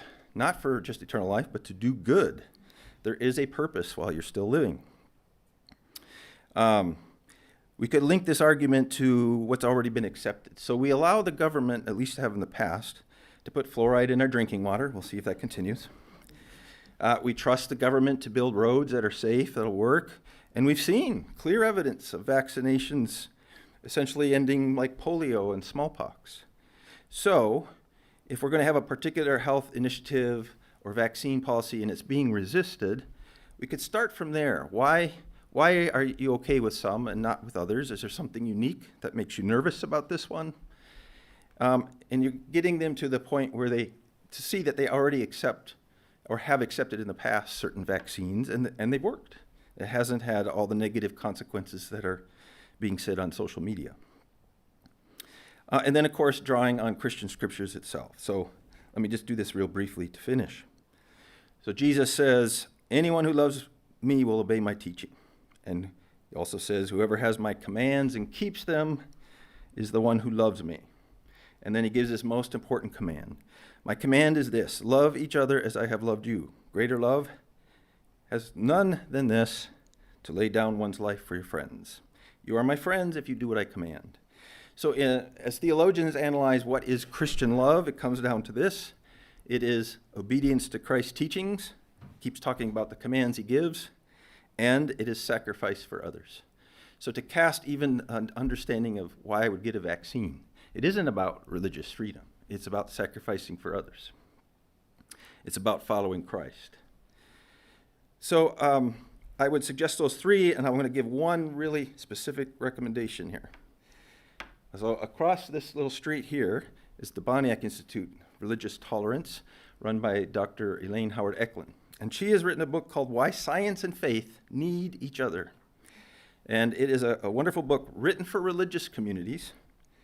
And in fact, after each chapter, it has a set of questions. It's designed for small groups to work through or whole churches to understand that science and religion aren't in competition, that they can actually cooperate, have in the past, and do so now. Why science and faith need each other. So let me just conclude to summarize what I've said. Resistance to vaccines and public health mandates has its origin in the very theology of Christian evangelicalism. So it's deeply rooted. That resistance has led, currently does, and will continue to be expressed, not just individually, but quickly it becomes political, because they're seen as trying to protect religious freedom. Third, ridiculing that resistance is a recipe for disaster. Four, the recipe for success is drawing on biblical teachings and the concept of Christian community. And then finally, being open to concerns and critiques that this community might have and adjusting where it's possible is going to be essential to build trust and get groups to work together and support getting the vaccines. All right, thanks so much.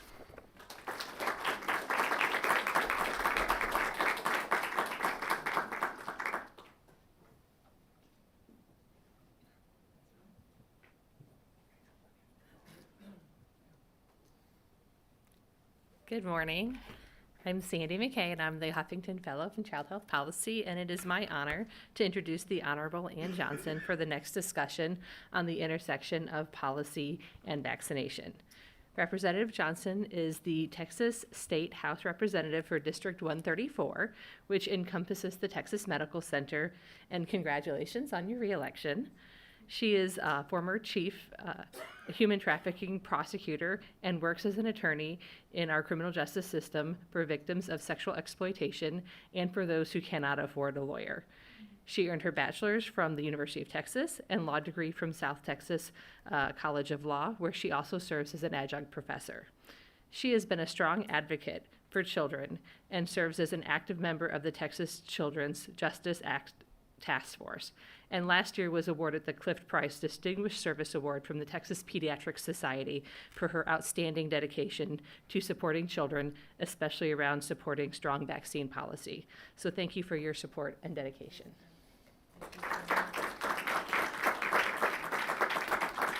Thank you. Good morning. I am proud to be your state representative for House District 134, which includes this area and the Texas Medical Center. I am a proud Democrat. I run as a Democrat. And as an individual that runs for office, we often campaign as Republicans or Democrats. But I understand that the moment that I get elected and when I go back January 14th and we stand on the floor of the House and we take an oath, that we take that oath not only to our obligations of the Constitution and the laws that we protect, but it is my responsibility to represent all Texans, to represent all individuals of House District 134. And I believe very strongly I am not to be hyperpartisan. I don't think that benefits us in any way. Unfortunately, there are many folks that will take advantage of hyperpartisanship for political gain. And I am worried that we are getting to a point in politics where party is superseding the interest of public health and our medical community. I grew up here in Houston. I was at Lewis Elementary School as a little girl, and all I can tell you is I don't know the religious preference of one of my classmates, but her mother's hair would drag the floor. Her hair, being younger, was just almost down to the top of her legs. And the clothes that she wore were more organic or different. And there were times when she would be put in a different section of the room. And I remember asking my mom, what's the deal with my classmate?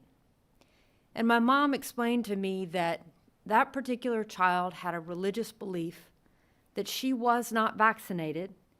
And I remember getting vaccinated as a kid to go to school, but that she was welcome and that it was our responsibility to get vaccinated and to do our part, because in our faith we were comfortable with it, but we recognized that if we all did our part, then her existence and her religious belief would equally be protected.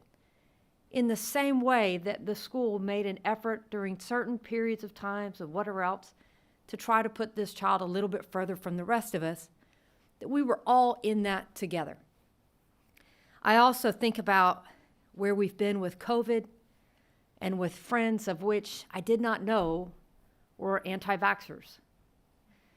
Strong, educated individuals, healthy, until a point where a friend ended up in the ICU where ivermectin and other drugs had failed, to a point of being on a ventilator for months, and very publicly relatives putting online to pray harder. To see that months in ICU care and prescriptive medications that amazingly saved this individual's life, to only be met with continued distrust of vaccines and praise to Jesus that the Facebook following must have prayed enough and that that was the intervention. I don't know what to do with that.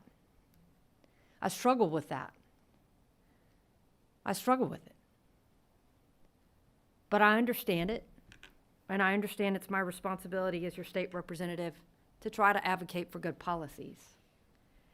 This is a take of public health initiatives and diseases that were riddling our population until in the 1960s, when President Eisenhower thanked medical science and physicians for vaccine rollouts. And this is a government initiative around encouraging vaccinations, and that vaccinations were the appropriate and right public health thing to do. And you can see there that it worked. When government leaders stepped up in the 1960s and praised science for their efforts in vaccination and public health and encouraged our citizenry to get vaccinated, it worked and it was successful. Here we are decades later, and these are the types of conversations that we are having in the Texas legislature. And if I can get their help with playing this video, I'd be grateful.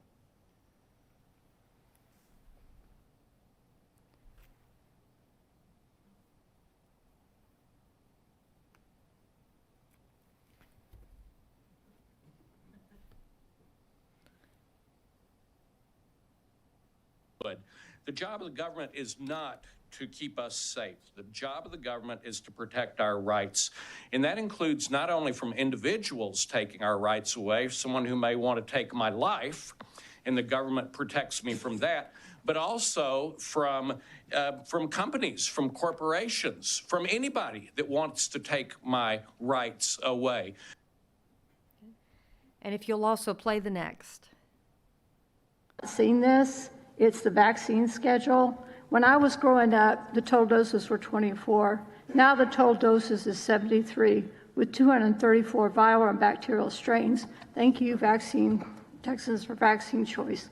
I think injecting formaldehyde, mercury, and aluminum in people's bodies when you don't know the effects of aluminum on the brain is not only irresponsible, it's evil. And one of the studies that Robert F. Kennedy Jr. mentioned was when they gave babies hepatitis B, which as a nurse, I had to receive a hepatitis B vaccine. But the reason for injecting babies with a hepatitis B vaccine is ridiculous. Babies are not exposed to unhealthy individuals. I mean, come on. And if you'll play the next video. Let's do the trials. Let's find out what the risk profile is, what the if you don't benefit mind. profile is, and then allow. You'll hear lots of testimony. Again, we had it in the last session that those doctors who actually treated the patients with the existing pharmaceuticals that worked, a vaccine was never needed. It was not needed in this because a vaccine is supposed to be the last thing you do when there's no other way to prevent the disease. So those are two individuals who came up to testify, but the final is State Senator Bob Hall. He is one of your key elected Republicans in a Texas Senate with a supermajority of Republicans. If you will, and I'm going to ask since you're working it, that's perfect. You got me. This is a good example of what's happening in Austin, and I appreciate very much the statement that we cannot ridicule and do not want to ridicule people in their beliefs, because I have seen that that does embolden folks to go further, try harder. I have found as a Democrat in the minority of the Texas House, the minority out of the Texas Senate, and the governor being Republican, that I have been able to do things, but I have done it by finding common ground with my Republican colleagues. And so one of the things you may not know about us is that about once a week, we have a rule, at least once a week, we try to go to dinner with each other. And we try for it to be Republican and Democrat, and we try to get to know each other.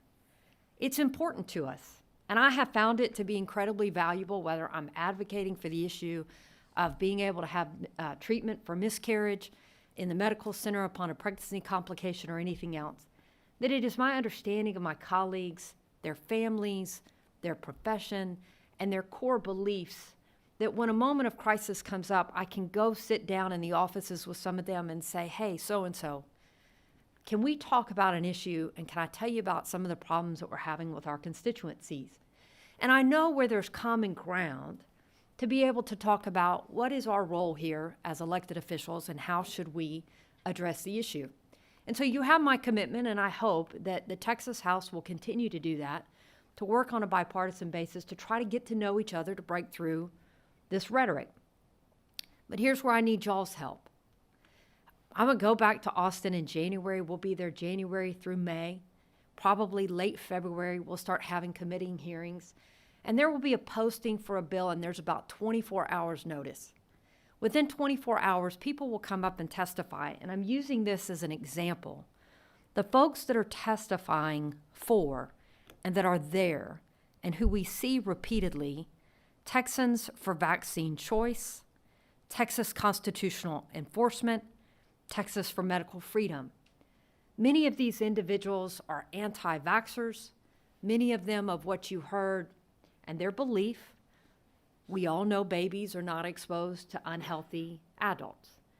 I think there are some folks here that may disagree and have differing opinions about that. But these are the folks that show up.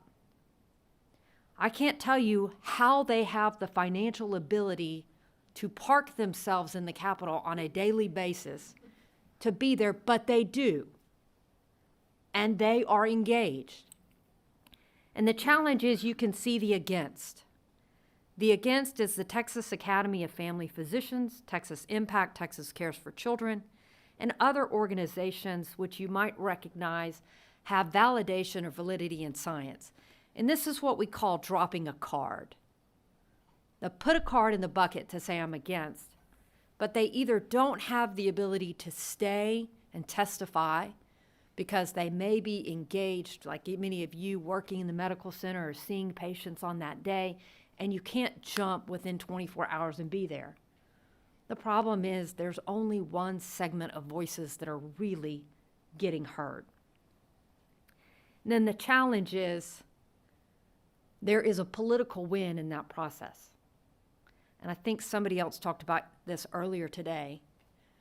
Vaccine disinformation and misinformation is almost completely partisan. It is almost completely Republican versus Democrat. So much so that even scientific physicians who have been elected to state house and state senate positions will dismiss and disregard and walk away from their medical training and science and profession in the name of standing with party and partisanship. So much so that I have seen some of those elected officials simply say, while insisting that you call them doctor, that they don't trust other physicians or other doctors. And so I am going to ask if we can go to the final slide with Robert F. Kennedy Jr.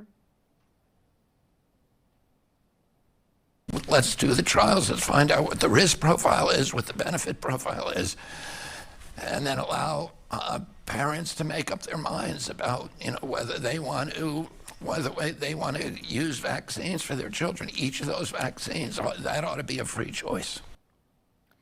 I added this clip before I knew that President-elect Trump would nominate him to be the head of HHSC.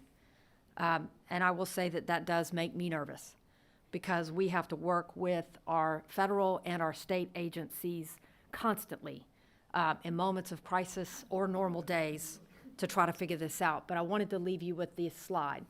If you can't see it, it says, "These smug pilots have lost touch with regular passengers like us. Who thinks I should fly the plane?" And over the last 24 hours, I have found myself on X or Twitter looking at the appointment of Robert F. Kennedy, and I have seen partisan talking heads saying Trump won the popular vote and populism is going to drive the day. And so I will tell you that the guardrails are almost gone. I was your vice chair of the Paxton impeachment in the Texas House. I'm very proud that the Texas House took a vote on the evidence. And I will tell you that when we got to the Texas Senate, Ken Paxton admitted to Article 6, even if you don't want to believe the others. He admitted to Article 6 out of the 20 articles of impeachment before the impeachment trial, and he admitted to it again after the impeachment trial.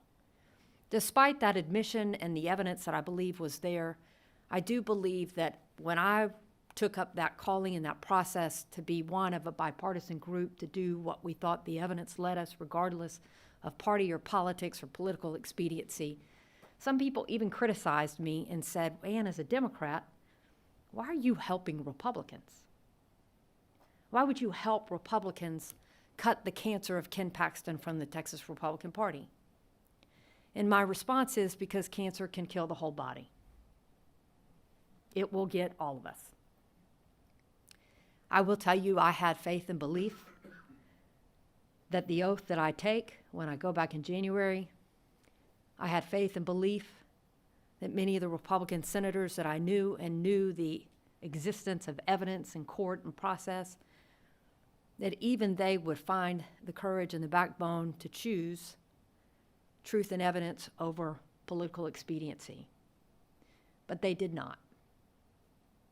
And so I will tell you, in the same way that I believe the United States Supreme Court is no longer a land for guardrails, as I will tell you, many of my Republican colleagues have told me in taking votes that are anti-science, anti-medicine, and I got to take this vote for my primary, but it'll never happen, don't worry. All the things that we have thought would never happen are happening. And so I would ask you, you're here, so you get it. Don't be discouraged. We are still a government of the people. We are still a government of religious freedom, like the little girl that was in my class, that we protect. And we are still a people that can recognize that despite there being a political trend to discount the white coat, or to claim that science or expertise makes us not about our community, or even those that may say, "I'm waiting for God to save me." I am a Christian, I believe in Jesus, and I'm a cancer survivor. And I did pray when I got diagnosed. And I'm grateful that God sent me my physicians and MD Anderson. We can all share this space together, but it has to be in truth and fact, and at this point now, public engagement. So please participate with one another. Participate in the process. Find the common ground, and recognize that if we don't separate ourselves from partisanship and extremism, and we don't find that common ground, I know all the scientists in this room can tell us the price that we're going to pay for it is deadly. So, thank you.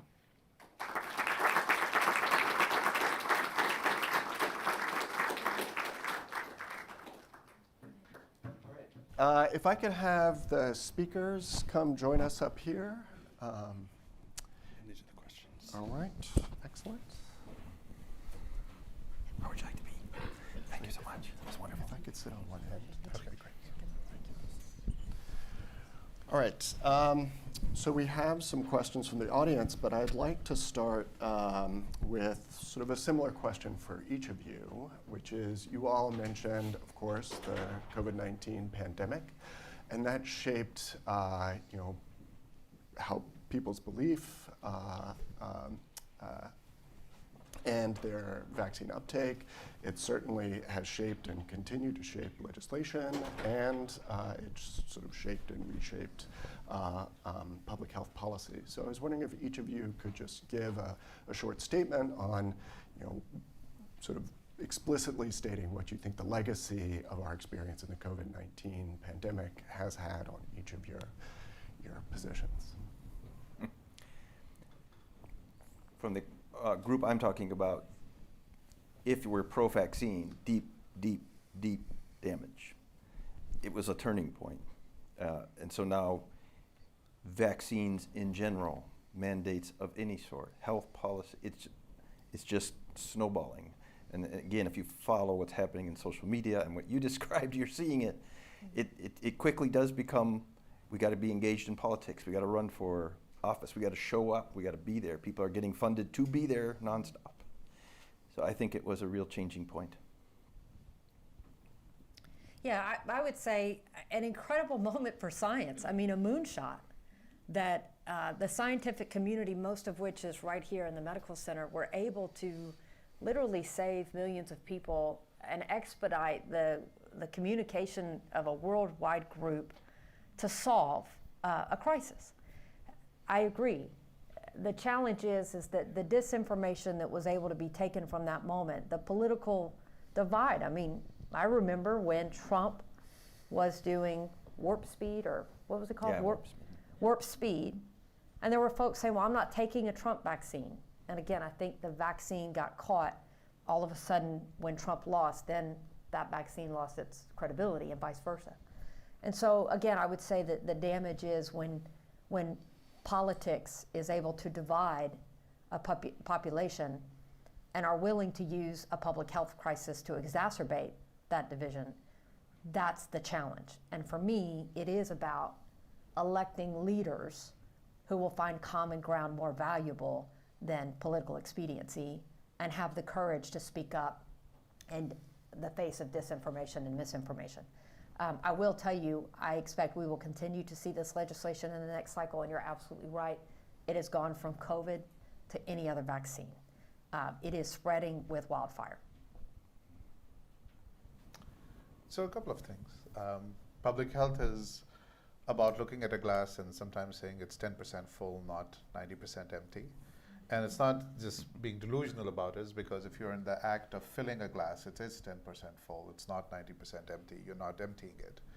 And actually the glass, in terms of vaccines, remains 80, 90% full, because every day in this country, with each birth cohort, most parents vote with their feet by getting their children vaccinated.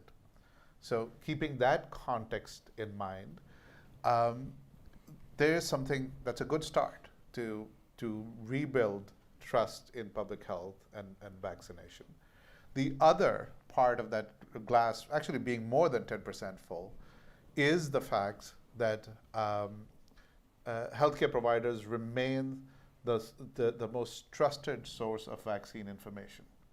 And overall, healthcare providers continue to follow evidence, and sometimes evidence is nuanced, but overwhelming preponderance of evidence supports vaccination. So that's number two. Number three, coming back to trust in public health. So there are there are different ways of, and the social sciences have looked at how trust is perceived, how institutions are perceived. There are a few factors.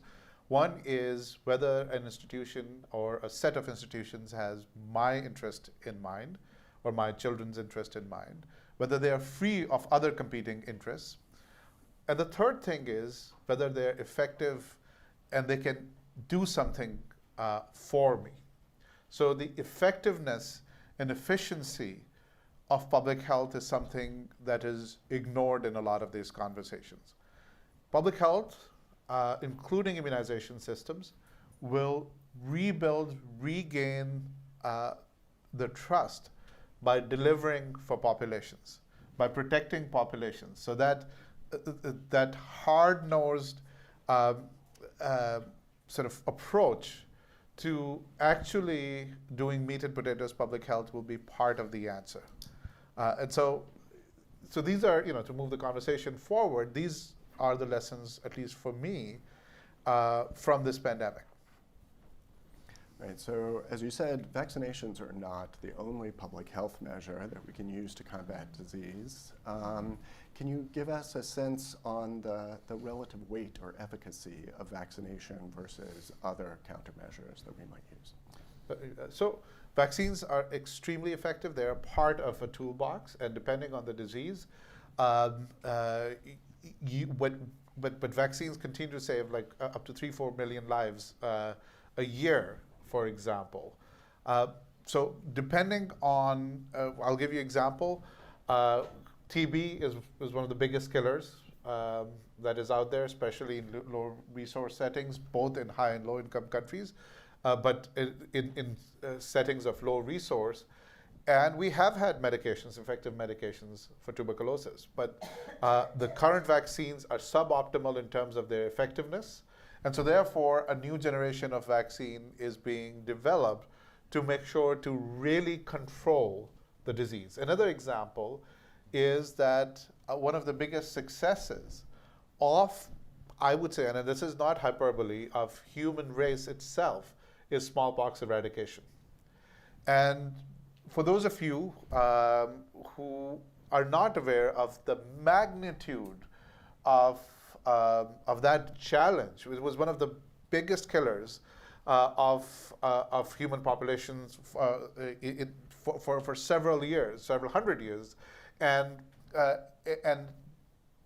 what this country did is to say that we are going to work with the rest of the world, and the world said in the middle of a Cold War that we are going to eradicate this disease, and it is unacceptable that this disease kills so many people. So 2 Americans led on secondment from the US, from the US government, led that eradication program.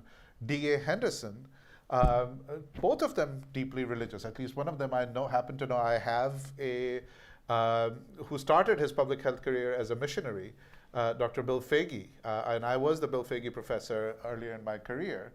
And they co-led that program for the World Health Organization, devised a unique, extremely smart epidemiological strategy, which is called ring vaccination, which is you vaccinate the contact of a case and the contacts, and then you create a ring around this emerging outbreak or that case to control and efficiently use vaccination.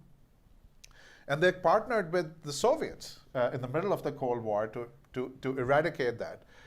The US was the biggest funder of smallpox eradication, and people have looked at the return on investment. US taxpayer reaped the break even in terms of their investment in the smallpox eradication every 29 to 30 days. So if there was a good deal, Black Friday is coming. If there ever was a good deal for all of us, it is investment in, let's say, smallpox, and other vaccines continue to be that wise investment. So in the broader context of interventions to improve the human condition, vaccines are an important tool. They're not the only tool, but they are a very important tool. All right, thank you. Representative Johnson, What opportunities do you think there might be in the upcoming legislature to advance vaccine uptake within Texas? I don't know that we're in a position to advance. I fear that we will be in a position to defend. For those of you that are not familiar with what's happening in the Texas legislature, there's actually going to be a pretty significant fight on the first day of the session over who is going to be the speaker.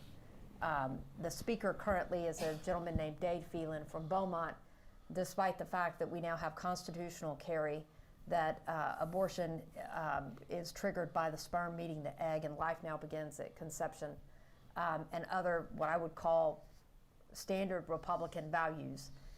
He is considered by some a rhino, Republican in name only, and he is not the choice of new Republicans who are going to be coming to the floor in January.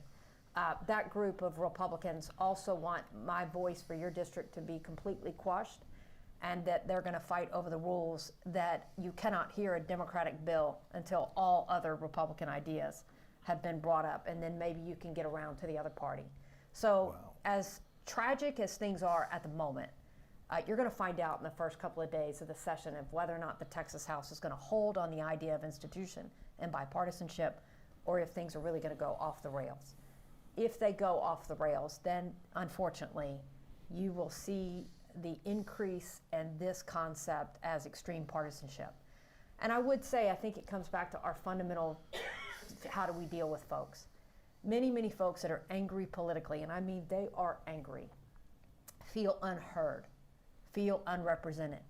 And so in the same way they may wear a red hat, or during the COVID outbreak, they may criticize one for wearing a mask, or rather than doing the fist bump, which might be more acceptable to public health because it's not just vaccines but other methods, and they put out their hand and they insist that you grab their hand as a show of some level of force or some show of communication that, again, they don't feel valued.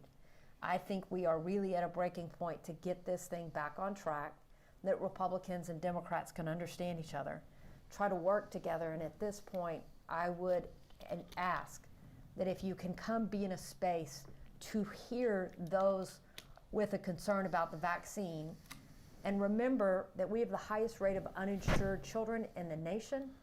We do not have Medicaid expansion, so when you say your primary care physician is your most trusted source on vaccination, remember most Texans don't have one.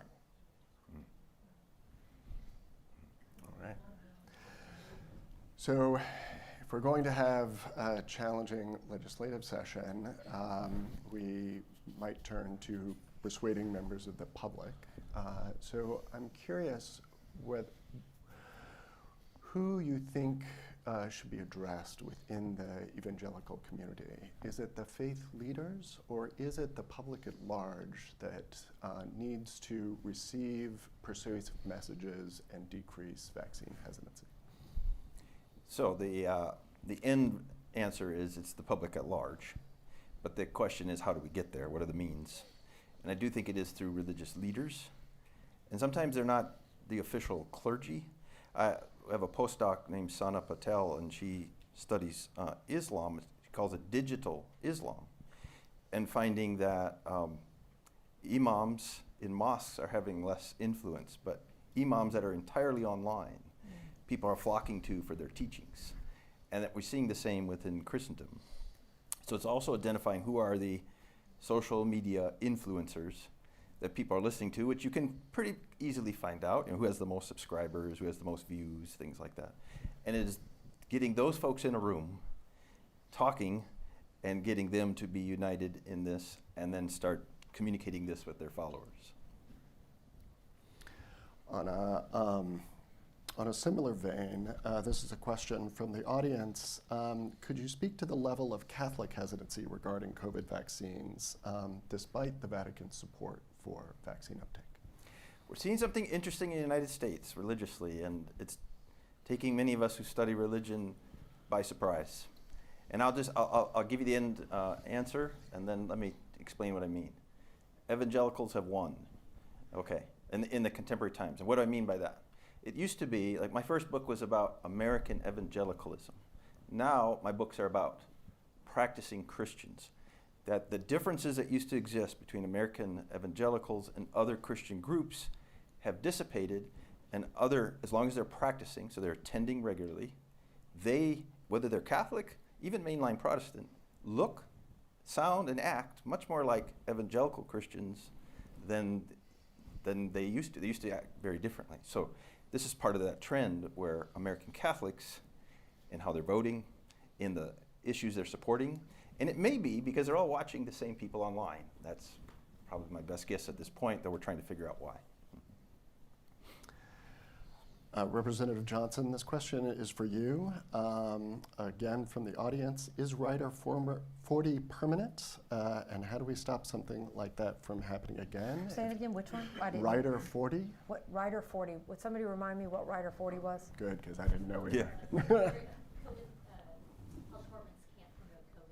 Got it. Do I think it's permanent? Yeah. Well, the one nice thing is it sounds like a rider, so it sounds like a budget issue, which means every 2 years we get to reevaluate that, and that's what you want. You don't want something passed in statute. If you pass it in statute, you can't get rid of it because the Senate will remain Republican probably for 2 or 3 decades. Currently, the House is Republican. There's a very slim chance, or we'll see what happens with governor. But right now, we are state run by one party, and so anything that's in statute, fixing that in any reasonable period of time seems very unrealistic to me as an elected official. And so I hope that, again, some of the things that we try to do to give people time and space to figure out where our common ground is to do things like studies. We try to collect data for those that say they want the data, to try to have it available so that you can get the information. I do think, as I said, and hopefully that prior answer answers it, depending on what happens in the first week, you'll see how much more aggressive people get on these issues. And if some of y'all look at old enough to remember DOMA. So you probably remember in 1994, DOMA, Defense of Marriage Act. It was a strong political statement that won elections, that today most people would say that there was a level of cruelty there. We're seeing the same type of misinformation and disinformation within the trans community on children that I know is a very complicated issue, but we're not talking about complicated issues in a 30-second soundbite. We're in the same place right now in vaccines. I hope that we survive this temporary moment of vaccines being hyper-partisan and effective to a point that we can get back to public health. So we want to play defense. Right, so riffing off of the Rider 40 issue, where health offices cannot publicize the COVID-19 vaccine, other legislation that came out of the last session where state offices can no longer require a vaccination, businesses can no longer require vaccination. What can organizations do in order to promote public health and continued effective functioning of that organization in the face of disease challenge? Like, what's left? No, a lot is left.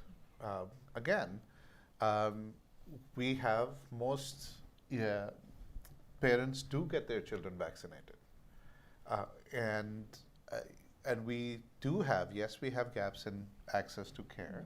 We still have a reasonable trust in healthcare providers. And for childhood vaccines, we continue to have reasonably high trust on local health departments. Federal public health agencies have taken a hit, and I'll tell you, that's why I come back to the fact that we need to talk about our, especially for federal public health agencies being effective. Nobody asked, and it has to come from public health. Nobody asked CDC not to have tests available for the first 3-4 months. It was, and unless we acknowledge that it was a failure of effective management of making tests available. It wasn't a failure of technology.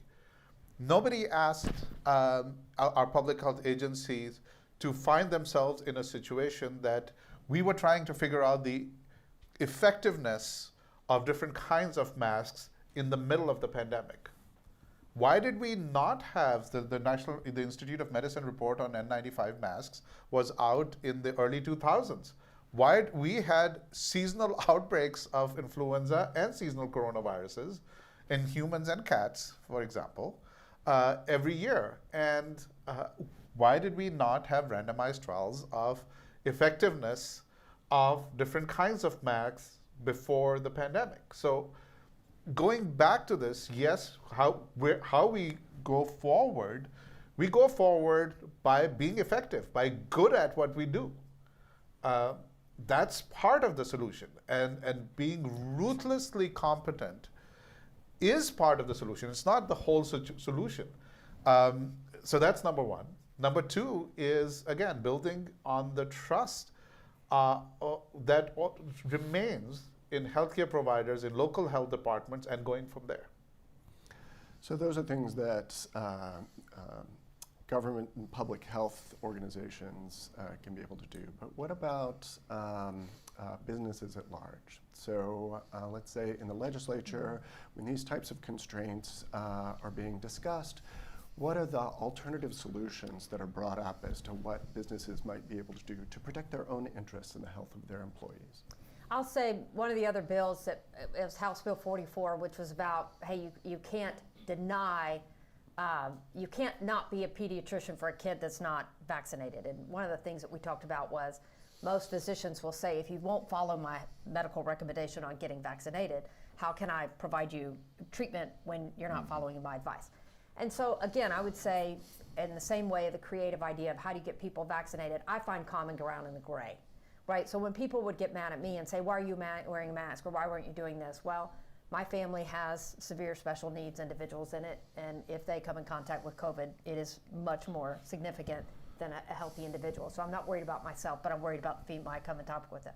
Oh, okay, sorry. And then you get there. But you have to be willing to engage in that conversation to get past that point. And so when this came up, and I'm glad that Republicans accepted my amendment that said, well, can we look at, does the practice have the ability? Do they have a parking garage? Could they meet people outside? Could they treat without exposing their immunocompromised other patients? Can we figure that out? Can we draw that distinction? And I was glad we were able to work through that. So that's why we need y'all. I'm a lawyer by trade. I need you, and I need your scientific mind to be able to tell us, well, you know what? Here's the way we can work around and get through this moment of conflict with some reasonable accommodations to meet the common ground and work with each other.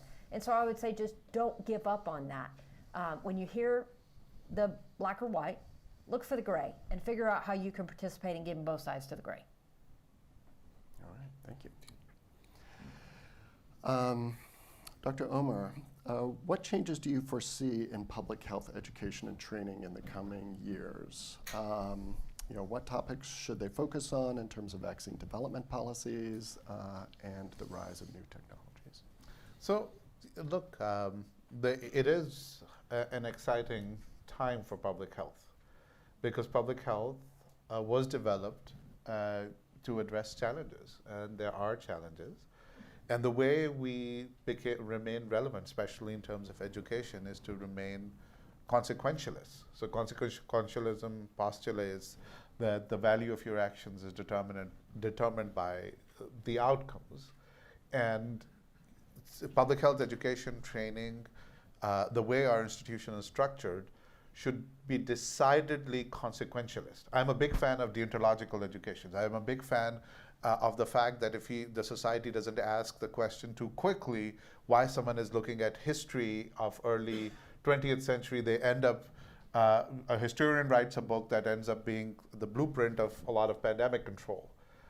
Why, if you don't ask the question too early, why is someone looking at fish biology? Someone else discovers regenerative medicine and zebrafish models. But there are a couple of disciplines that are decidedly consequentialist. Medicine and public health is one of them, where every action, every lecture that is given, every training program that is developed, every time a physician encounters a patient, we should have a laser-like focus on how does that serve the greater purpose of reducing disease and death. And so coming back to this, we have newer tools in public health and medicine. So looking at big data tools that can provide us, if we ask the right questions, answers from basic science to human behavior. So we are incorporating at our new School of Public Health a lot of these tools into our education.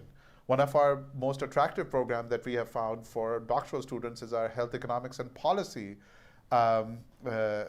program, where students are coming in and using econometrics techniques to look at policy and looking at conventional and behavioral economics to develop solutions for all sorts of problems. One of our, we intentionally at our School of Public Health do not have a methods-based epidemiology program. We have an applied epidemiology program where they have to take one quote-unquote lab rotation, which is a feature of all science-based PhDs in a health department. So it is that by bridging that gap, by at least some of these disciplines to be decidedly consequentialist, is where we can leverage some of these opportunities that are available in service of leveraging our excellence for actual impact. Can I just add on that? So before I came to Baker, for 15 years, I was professor in sociology department here.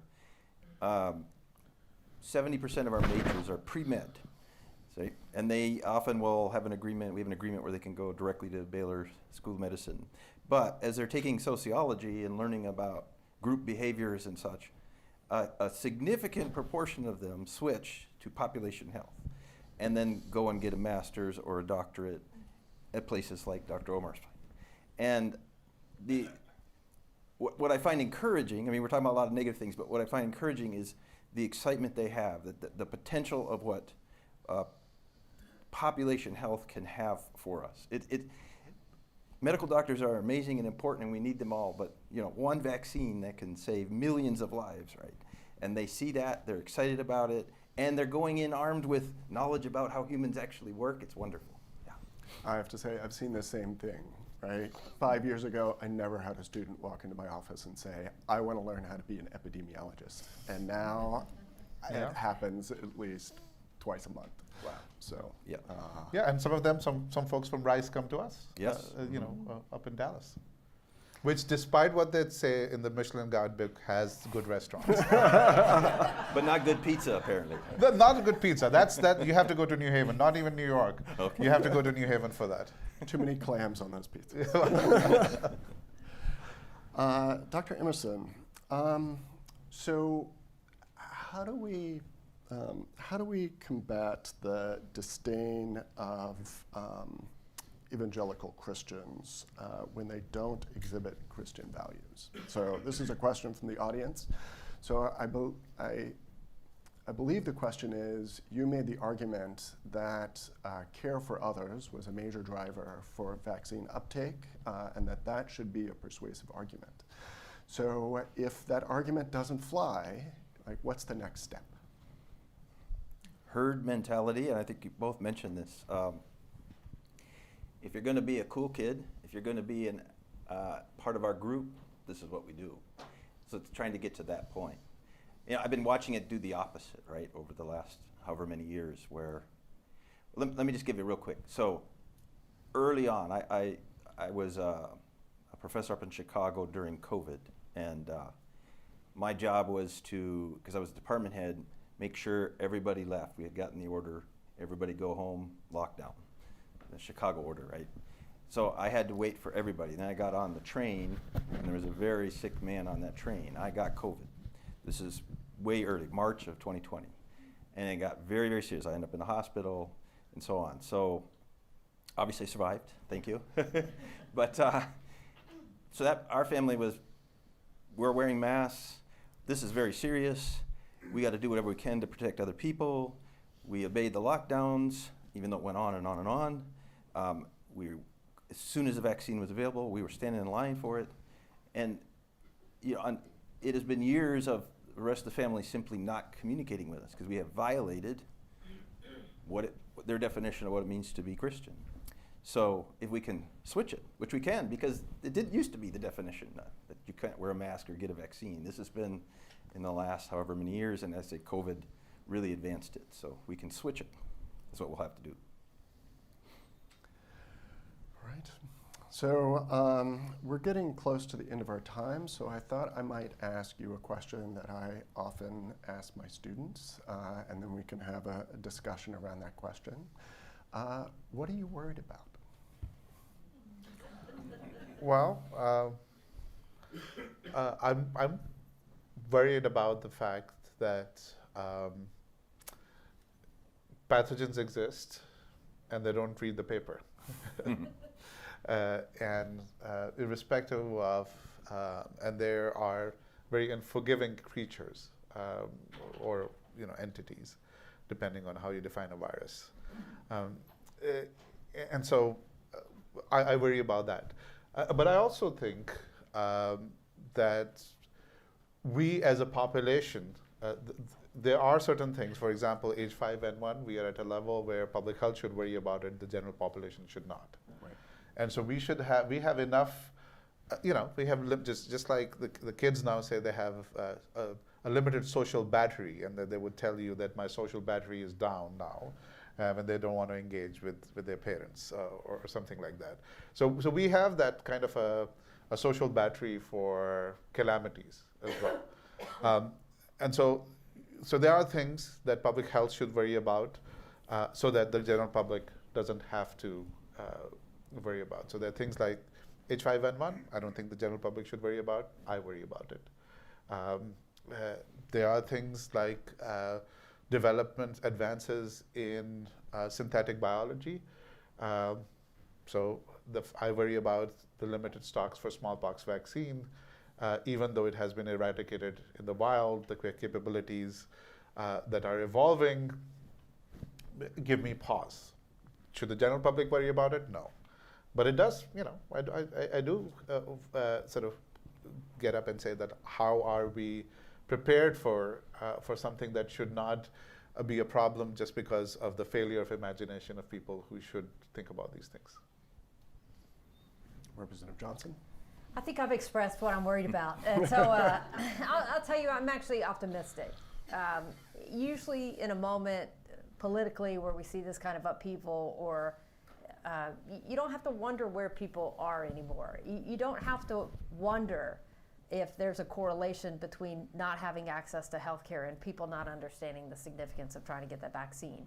You don't have to wonder anymore if you erode public education, if it leads to a society that has a hard time dealing with the complexities and finding common ground. And so we are at a point where all the chips are out on the table as who we are as a population, as a country, and as a state. And guess what? It's ours. We get to change it and we get to make it different. And so I know that a lot of folks are feeling some kind of way, and I get it. But now's the time you roll up your sleeves and find common ground and work really harder. And working really harder means finding unity and not allowing the people that would divide us for whatever gain they have, whether it's, by the way, if you make a contribution online, I'll write you a note. I think there are a lot of grifters and corrupt people that are trying to make a buck off this moment, and I just believe we're a lot better than that. So I look forward to everybody proving that right. Okay. In the short term, I'm worried about the uncertainty and of what's going on at the national level in particular, but also at the state level. In the long term, I'm with you. I think the American political system has proven itself. We were talking last night, we had a gathering here, and we were talking about what will happen is as you garner more power, one party, you'll eventually overreach and the population will react. And that overreach will then swing the pendulum to another party, and we start the process in a different way. So that will happen, just a matter of when. All right. Well, I want to thank you all. This has been a great discussion, and thanks again. Yeah. Thank you. Thank you.